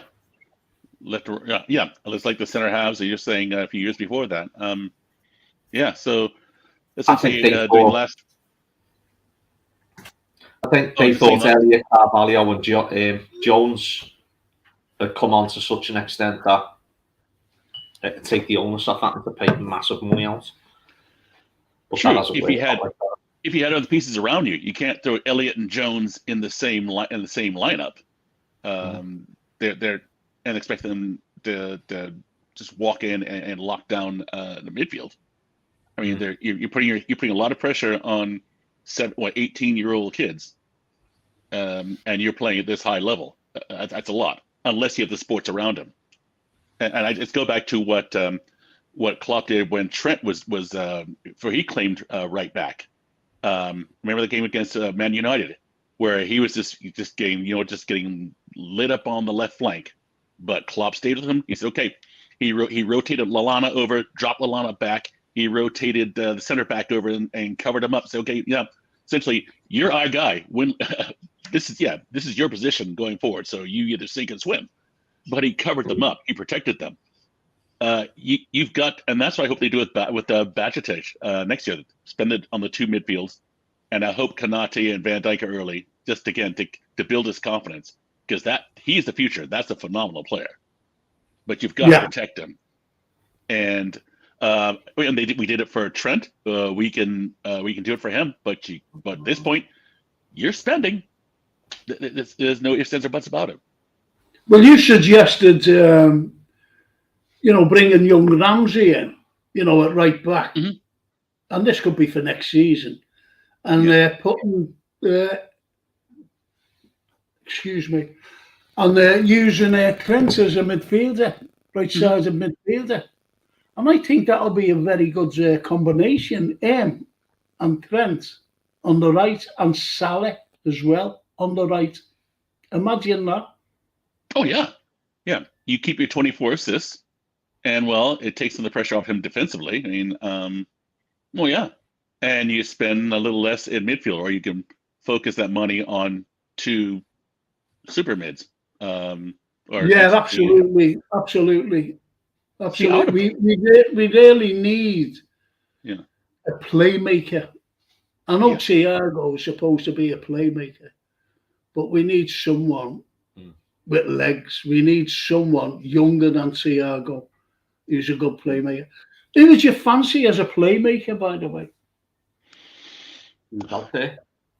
Good. Who's out there? Good question. De Bruyne. Yeah. I If he wish. goes down, we'll have him. Yeah, City goal, we love it. And he's a Reds anyway. He's a big Liverpool fan. It's a good Well, question. Carvalho. Carlyle, yeah. Why not? I think with the right midfield, the right players around, I think he could be your next Coutinho. He could be number 10. Need them out. Is that Stephen Yeah. Smith? Yeah, Stephen said, excuse the late appearance, technical issues, sadly. And the idea of Trent in the midfield has gained traction for a while. It's certainly not the worst idea. And David Westfield's just managed to get on. Westhead, sorry, Dave. Westfield. Just managed to get on, he said. There's been problems trying to get on, unfortunately.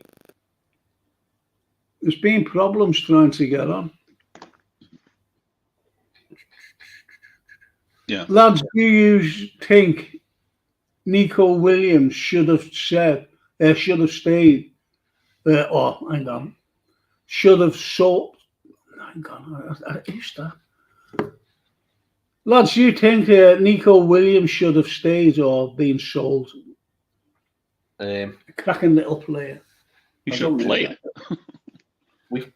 We brought Ramsey, didn't we? So I think that's with the idea of letting him go to Forest was that Ramsey's been injured, hasn't he? Ramsey's just constantly injured. And I don't understand that. Nico Williams was a very strong player. Very strong. He's hardly injured. Like Gini Wijnaldum, hardly injured. I'm sure it's not really the point, like, but what half a point is that he's not playing for Forest every week, is he? I don't think. I don't know. Maybe, look, when you leave Liverpool, your heart sinks. Yeah. Coutinho, look at it. Look at Gini Wijnaldum. And again, Nico Williams. And Divock Origi can't get a game for AC. He couldn't get a game for them. And he went on a free. Yeah. I mean, in a way, that means we'd love to have had the option of Origi now, wouldn't we? But would we have given him another contract? We wouldn't have, would we? I don't know about how Taki's getting on. Minamino. I haven't heard much about him, to be honest. Went He to was at Monaco. Yeah, Monaco. But I just don't know how the likes of he's doing, because I follow Serie A. And he's just been, he hasn't been playing. He's been dropped. Origi. Divock, yeah. I love Origi, but let's be honest, he wasn't the most consistent player. He'd find a six match streak where he's unplayable, but you never know when that streak was going to hit.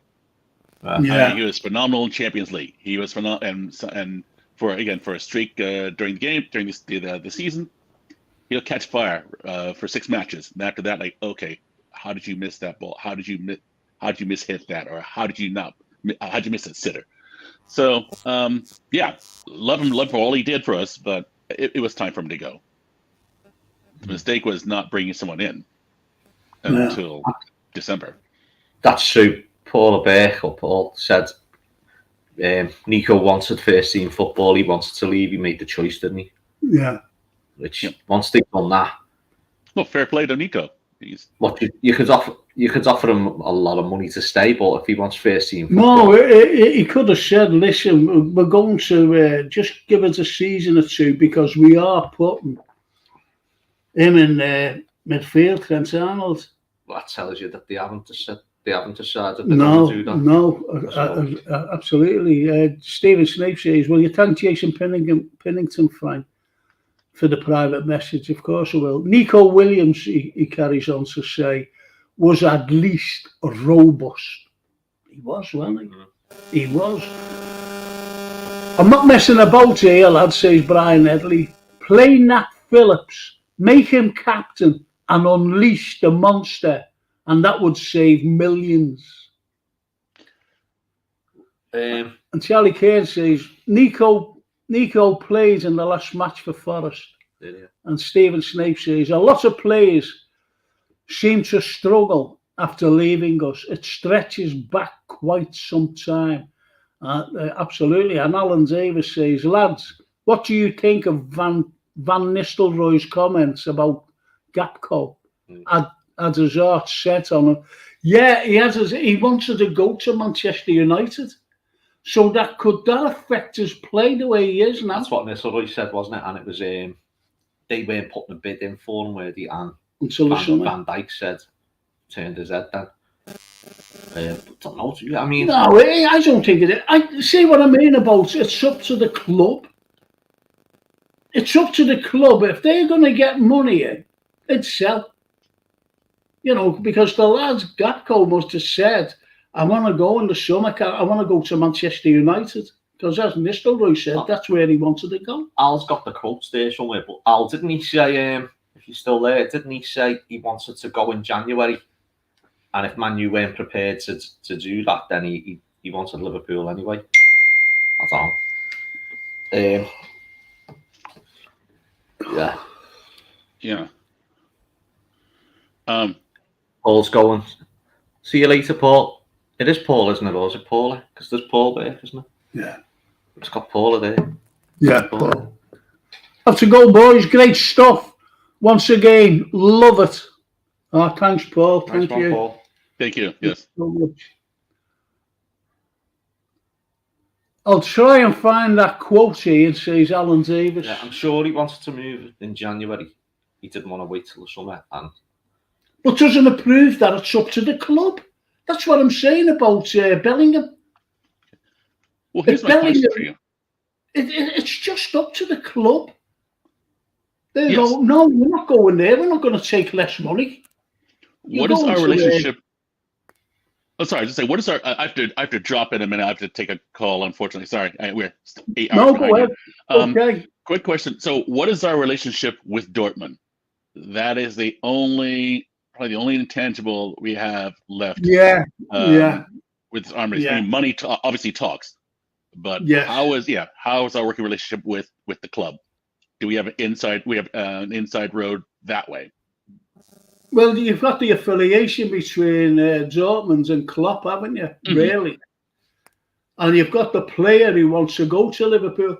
But as Ian said before, you know, there's been talk that he's changing his mind because he's seen the predicament Liverpool are in. Mm-hmm. Yeah, and that's the problem. That's the problem, Brian. That's a huge problem. Yeah. So so they've been what was it? Penny wise and pound foolish with the worrying thing, if that's true about Bellingham sort of changing his mind, is that he obviously hasn't been reassured then by Liverpool that things are going to happen in the summer. That'd be like, but that, you know, if that's true, that'd be a bit worrying because if Bellingham's thinking, hang on, what's going on here? I mean, forget the Champions League next season. He'd be looking at the big picture. So wouldn't he be saying, well, if he's saying that, if he's thinking that, then that shows Liverpool haven't been and reassured him and said, no, listen, everything's going to be okay because we're bringing this fella in, we're going for this fella, we're doing this. You know what I mean? And that's the problem. It's a lot of fast talking. Yeah. It is, because that's the problem here. People, and I'm talking about fans as well, I'm not talking about you or Ian or, you know, the lads on here. And what you think of is social network. We only need Jude. That's what they're saying. We only need Jude. No, we need more to play alongside him. He's not going to fix everything. You need someone else. We need 3 players with 6 legs. We do. We actually do with legs for that. You know, because no matter how you look at Klopp, he's always playing that high press. Doesn't matter who they are. We need 6 players. At least. Exactly. Going to need a number 2 Irish goalkeeper. We're going to need another number 2 goalkeeper because young Kelleher is away. Stephen Snape says the trouble with Gakpo is we're judging him by the past signings who've hit the ground running. Add to the fact that he's playing in a misfiring side at the minute. And there's acclimatization Is that best Traumatizing. contracted? But I don't, carries on. What does he say? The other thing is we're missing Diaz as well. Yeah, we said all this before, Steve. We had this conversation before, like, about that. The Diaz and so listen, are you going, Brian? I do have to go. I have a call to make, but thank you again for this. No. You're always there anyway for me. Yeah. The point is, you've got to give your prediction for the derby. For the derby, I'd be elated if we scored 2 goals in that 2-2 draw that Dennis mentioned. I agree. I think 1-1. 2-2 I'd be happy with because, well, there's light into the tunnel. 1-1 draw. Okay. Thank you, Brian. I'll see you tomorrow, I hope, on the Ordinary Show. I hope to make it there. It's I have something. I'll tell you offline. The link's there. Just think about this. The link's there for you. That's all. Yes. Okay. Absolutely. And thank you to Gap Paints, of course, for their sponsorship of this and the Frank Carlyle Show. So thank you. See you later, Brian. See you later, Brian. Good to see you. Take care. Talk soon. Ciao. And then there was 2.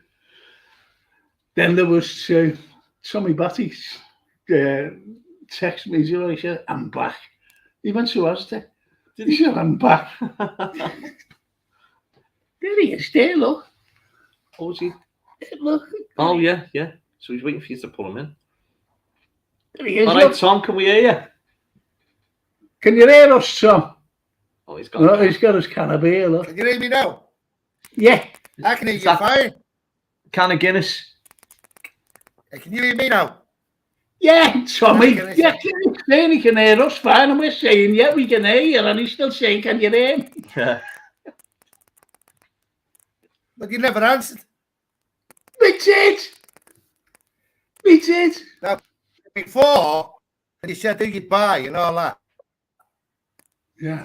Right? I'd buy a world-class right. See, you're breaking up. The middle. Then we don't have to watch 2 midfielders. Tommy, you're breaking up every time you speak. It breaks up. Yeah. Anyway, I've just got to read out them comments. Yeah. Alan Davis. Alan Davis said also, the worrying thing is what Chelsea have just done. The player they bought from Benfica, Enzo Fernandez, isn't it, for 105 million, even though he's only played for them for 6 months. So he was at Benfica for 6 months. You know, he's cost 105 million. That puts Bellingham's price out of our range. It'll become a bidding war, which we won't be able to compete in. That's what I keep saying. That's what I've been saying all along. I've been saying that for months, actually. I've been saying that for months. You said Enzo was coming here. Yeah, but that's who he wanted. Yeah. That's who he wanted. And what happened? What happened, don't we know? Then Chelsea, you know, they were just they're buying everybody. 8-year contracts. So, you know, how's that working? They're not going to buy anyone. Yeah, as he says, it'll become a bidding war, which we won't be able to compete, and that's Alan Davis. We'll never compete in a bidding war. Okay, pity about it. Tommy, can you hear me? What? Yeah. I can hear you, yeah. Right. Well, obviously you can hear me. Okay. Listen to this. Okay. If Liverpool sell, who would you like Liverpool? Who would you like to be the new owners? Simple as that. Who would you like to see come in? Any oil rich billionaires. Okay. I'm going to ask the same question to this fella sitting next to me, Ian. Yeah. Who would you like to see come in and buy? who would I like to see buy the club? Yeah. Would you want more Americans, put it that way? Do you know what? The perfect owner doesn't exist anymore, does it? No, the perfect. That's a very good answer. That's a very good answer. I'm just so up in the air over things. I can't justify wanting any of these owners that these other clubs have got. Can't justify it to myself. I'd be a hypocrite. And at the same time, I'm not FSG's biggest. FSG's model isn't going to work. So where do we go? You know what I mean? All I can do as a fan is sit back and watch what happens. And, the club's been taken away from us years ago. And I think the problem is most fans don't care as long as the team's putting trophies in, and you've seen that with Man City. Man City watched Chelsea do it, and loads of their fans were against the Chelsea, the Abramovich stuff going on. But all of a sudden, oh yeah, we'll have a piece of that cake. Newcastle are the same. So, you know what I mean? We'll be the same, our fans will be the same. Everton with Mosley, we've got loads of money. They spent the money. We're never going to compete. No, we're not, Sammy. No. We never compete. Point is as well. The point is as well. What Ian said, about these players, the likes of Mosley, for example, of Everton. What kind of managers did they have? And they were buying the wrong players. And we'd have Jurgen Klopp. Yeah. And he knows a good player when he sees it. And I've always said this. When Gakpo and Nunes came in, I think it was Pep Linders who suggested them. That's who I think. Peter Denner. Peter Denner. Hi, Peter. I would have bought Odegaard to replace Henderson before Arsenal got him. Tremendous player and Big Red. Yeah, he's a great player. And I think that's a very good point. And I'll tell you, it's just so frustrating. So frustrating. Players that we should have gone after. Obviously, it's just that gap that we've left the midfield, where we've let the midfield rot. There's loads of players in the Premier League now that you look and think, well, we must have missed out on him. Because the Premier League, the bottom club in the Premier League's earning more money than the top, everyone but Barcelona and Real Madrid in La Liga, I think. You know what I mean? So, do you think we should have gone after Ruben Neves? At the moment, you put anyone in there, wouldn't you? There's hundreds of players in the Premier League. Why didn't we? Well, the thing is, I don't know, Tommy, and that's the big mystery.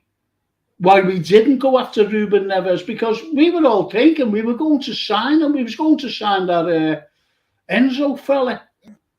We were going to sign him. Fernandez, is it Enzo Fernandez? Yeah. So imagine him and Bellingham. 200 million there, and over 200 million. But then two. Oh. But the thing is, Ian, will he want to come there now? I doubt it very much. I don't think we'll get Bellingham. I think they're just names. I mean, look at before Christmas, all the names linked with Liverpool. There was 20 midfielders, 20 from last summer to coming into the winter. Linked with Liverpool, 20 agents. And we got none. Agents just use Liverpool as a journalists who were desperate for a bit of info. They just used them to throw it over Twitter, and within and it just snowballs. Yeah, but surely to God, out to 20, there must have been one. We'll think of buying him, or let's go in. Let's see what happens if we can put a bid in. Let's see what this conversation holds at the beginning of August. I can't. And if we're all sat here with our head in our hands, you know what I mean? We know what's going on. But it's been like that. It's been like that for years. We're always talking about the next window. It's been like that for years. But this is a big window. I'm like you, right? What you say, Tom? My Jurgen Klopp, I love him. I admire Christ. I wouldn't have another manager only him. Jurgen Klopp. Yeah. I wouldn't want nobody else only him. Oh no, we don't want anyone else but the big Jurgen. No chance about getting anyone else. But Stephen Snape says Casizo at Brighton is another one who's been mooted. Stuff. I can't see. Yeah, at Brighton is another one who's been mooted. Then all Headley, it's Brian, isn't it? Brian Headley. Yeah, Brian. Hi, Brian. He says the Ron Seal owners done exactly what they said on the tin, and it was always only going to be that they've ticked the boxes, and that will do the fans rightly. Now you have to pay for it. See, no matter how we look at it, no matter how often we can discuss it, we've discussed the Super League, the European Super League, because that's raised its head. And these owners of ours, Real Madrid were the last to pull out, but we were second, weren't we? I mean, second to last, that is, to pull out. We were hanging on, open. Well, no, because who were the two that were still there? There was three clubs, wasn't it? Milan? Was it Milan? No, Milan. Madrid and Barcelona. Madrid was definitely no, but so were we. There was three clubs in Europe still waiting, still hanging on till the end. Before we dropped out before them. Yeah, because there was murder here. Yeah. But they were still hanging on. It was funny how we took the most stick for it. Yeah. Because that's the rivalry. That's the hatred against LFC really on, like we took the most stick for it. Yeah, our fans were the most against it. The media love to hate us. Yeah, there's no question. Juve. Yeah, Alan's Juventus it was, yeah. So nice one. It was three clubs, Juventus, Madrid and Barcelona, I think, who didn't drop out.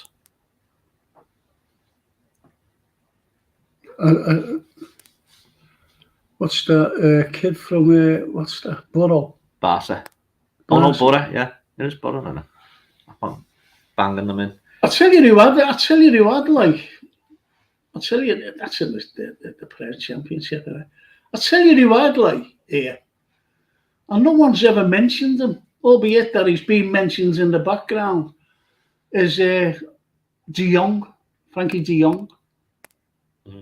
And he if we'd have said something, to him, he would have come here at the beginning of the season. But there's no money to spend. That what's his name? Sumani. Yeah. I don't think that Liverpool were in for him. I think it was all hype.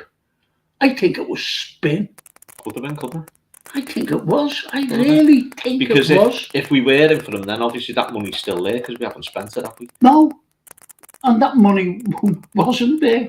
I'm telling you again, it all comes down to what we're talking about when we get to August to see if we'd spent it or we didn't. And the thing is Liverpool supposed to be in the black? They are, aren't they? Supposed to be in the black. Yeah. So why is our owner trying to pay off a £3 million debt or a $3 million debt? How come? If you're in, if you're trying to pay off that, you're not in the black. You're in the red.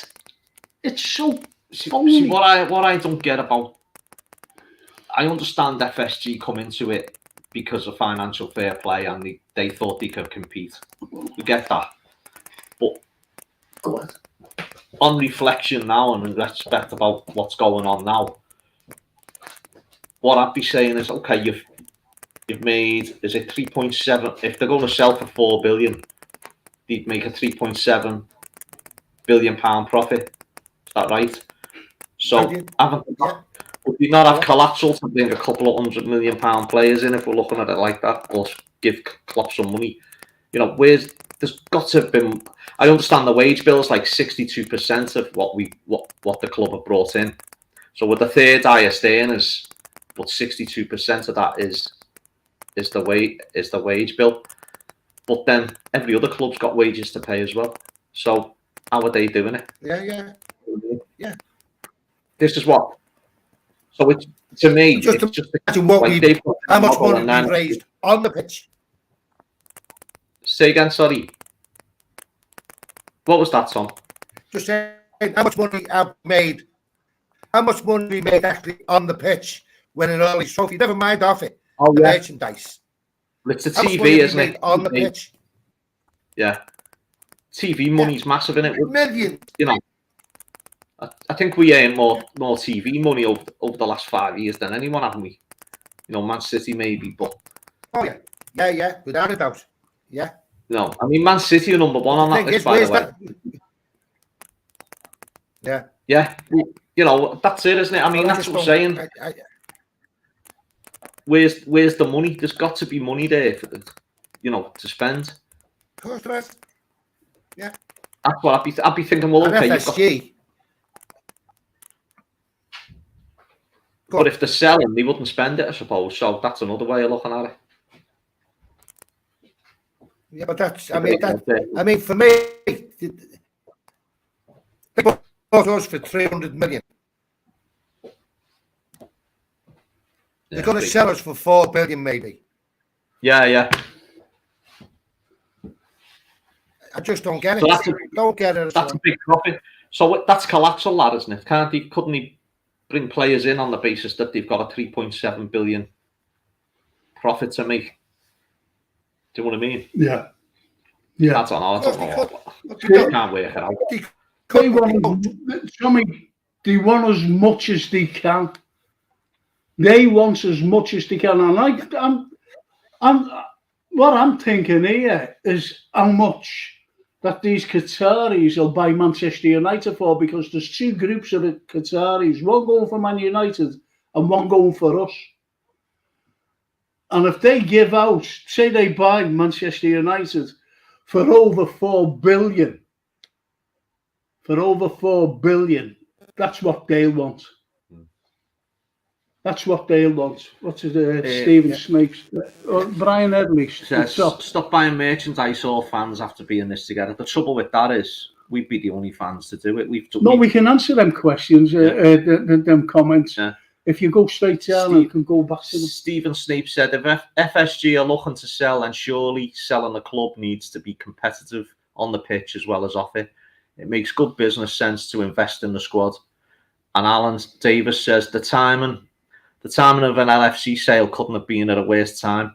And what I mean is United are for sale, which pushes us into the background because all the talk is about United. Well, this is it. That's a very, very good idea. Not a good idea, a very good comment, because we always get pushed into the background, Alan. We always get pushed into the background, no matter how you look at it. And the unfortunate thing is that, as I keep saying, there's two Qatari bids, coming in. There's two of them.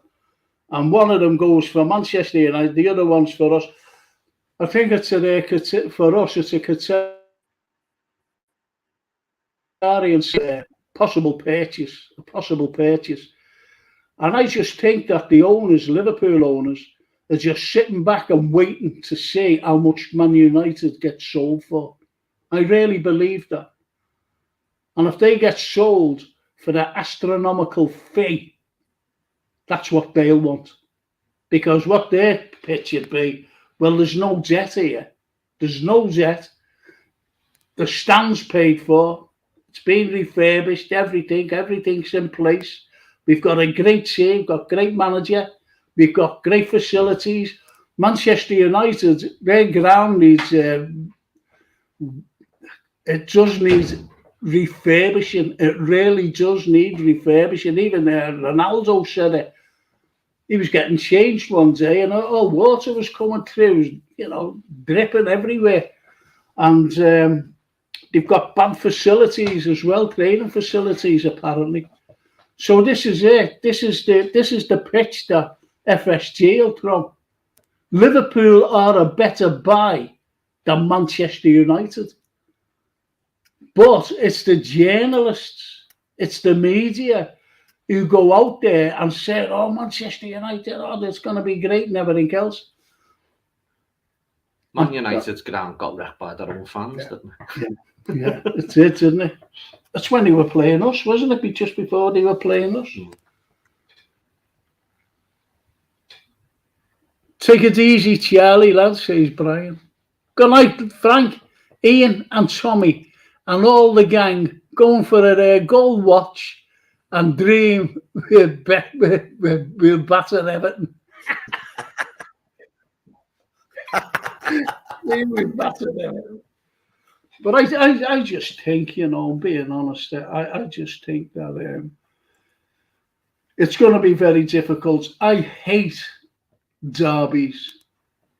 And I always remember, I forget what game it was, I forget what year it was, to be honest. What score do you think it'll be? Hang on a minute. And I just went, that's it, I'm never going again to another derby. And that was on Anfield. I was in the Kenny Dalglish stand. And I said, that's it, I'm going no more. I'll never go to another derby. And I haven't been since. What score are you thinking of? I'm going for 3-0. Oh, yeah, okay. Yeah. To Liverpool, obviously. What are you going for, Tom? I think the Blues will beat us 2-0. Okay.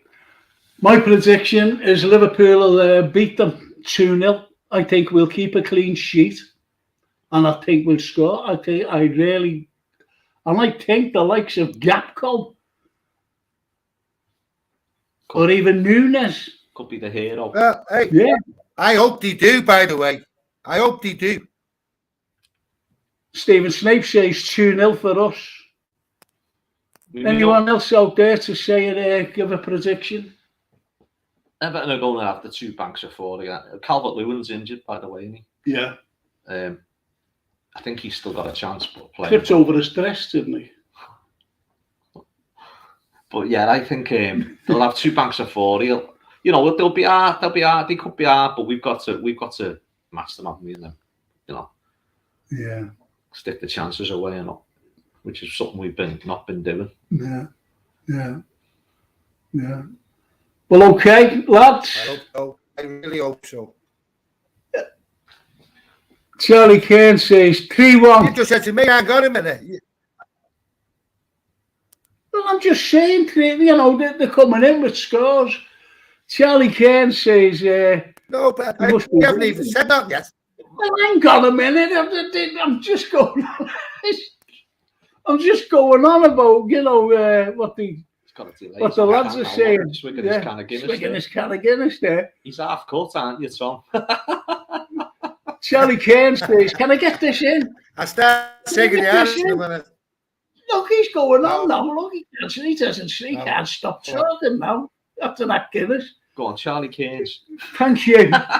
You must have the score. What they're saying. I'm fed up. Charlie Kane said 3-1, Frank. Alan Davis said, I think my last derby was in the 90s. I hate them, if I'm honest. But saying that, I'll take an Origi finish off the bar. That'll do. Brian Edley said, not with this defend and set pieces, lads. They will get one, but 2-1 to us. Stephen Snape said, if we match their effort, we've got a few better individuals who make the difference. Oh, we've got better individuals. We've got far better individuals. Even though that they're not playing, so well. Okay, so last question, Tommy. You there, Tom? Last question. How many cans did you get? No. Go on. Go ahead. Believe it. What a finish.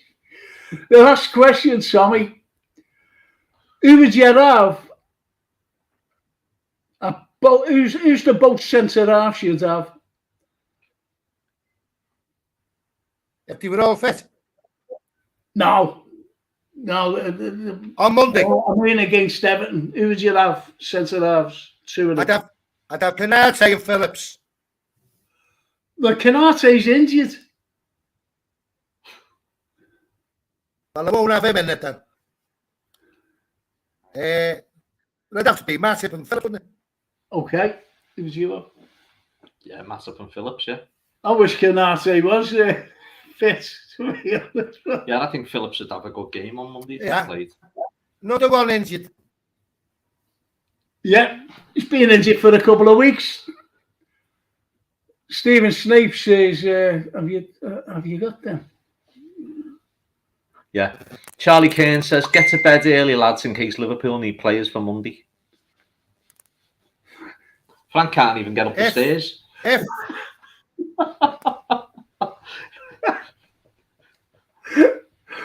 Could be doing spinnies in his wheelchair in midfield.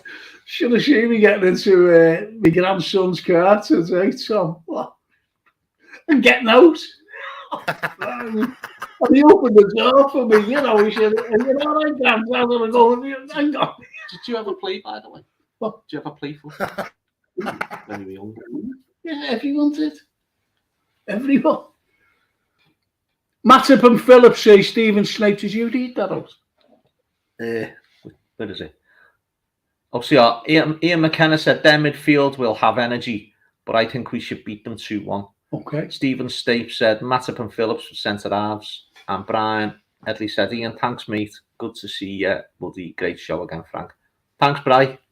Okay, so I'm going to wrap it up. Let me ask you this. What you say? Who do you think Klopp will pick? Who do you think Klopp will pick? I think I think he'll pick Gomez and I think he'll pick Matip. Gomez and Matip himself. I think of that.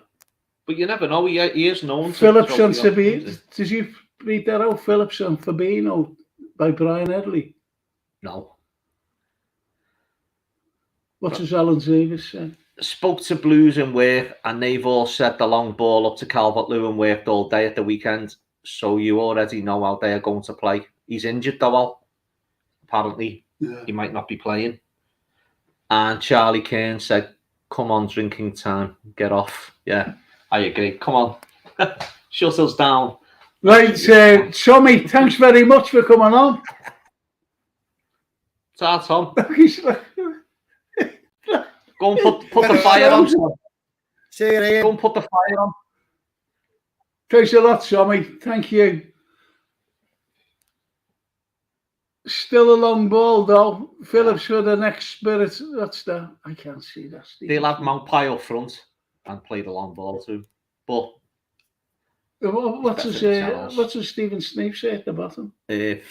Phillips for the Spirit alone and not Gomez. Yeah. Yeah. All right, so I'm going to wrap us up for tonight, and it's been great. You know, I've got to thank Dennis Paparak all the way over there. And God bless. And I've got to thank as well Brian Fennell all the way over there in Seattle, America, obviously. Got to thank Tommy Batty. On Mars somewhere. Got to thank Tommy Batty. Can I finish? I'm not. You go what? Periods. I've got to finish. What? The pod. I've got to finish. Do you know what? You don't get this on other pods, you know, do you? People just say, you know, the host, lot to finish there now, lads. Thank you very much. Thank you for joining us. Hope to see you on Tuesday and again next Thursday. You're going on and you're talking about it. It's just... You're saying it off. So, You turned it off. yeah, I'll take it off, Tom. Thanks very much for joining us anyway tonight. Thank you very much, Tommy. Yeah. See you later, Tom. No problem. I'll give you the link anyway, Tom. You know that. All right. Yeah. See you later, mate. Ta-ra. Tell Tommy the show is over. Charlie Kane. Tell Tommy the show's over. Right, so as I said, it's a big thank you to Tommy. It's a big thank you to Brian and Dennis and to everyone who was commenting tonight. It's really been good. I'm sorry for all the Twitters that have been tuning in. They can't, unfortunately, do any comments. So you've only got to go on to the actual LFC, FC.Liverpool, and that's the show. FC.Liverpool, that's the show. join it, subscribe, press the like, and the better the algorithm for us if you're putting the likes up and subscribing, and it gets out to a lot of people out there. It really does. And also the Facebookers that have been joining us as well. Just go on to the actual YouTube thing and join us and just put in your comments. Anyway, it's just for me and this fella here, this good friend of mine, Big Red, Ian Golder. You'll be back for us, won't you? Yeah. Probably after the comeback Yeah. of the holiday. Yeah. Couple of weeks. Send you around the twist again, mate. Don't get this on bullseye, says Alan Davis. Thank you so much anyway there, people, and hope to see you all on Tuesday. I'll have Steve McCarthy, I'll have my daughter Francine sitting with me. I'll have, who else? Oh, Frank Lawton. Is he on next Tuesday? Well, anyway, we'll have him on. So just see you all then, and let's see. We'll be talking post-match. Okay. Thank you so much, people. I love you all. Ci vediamo, as the Italians say. See you later. Ciao. Ciao bella. Ciao bella tutti.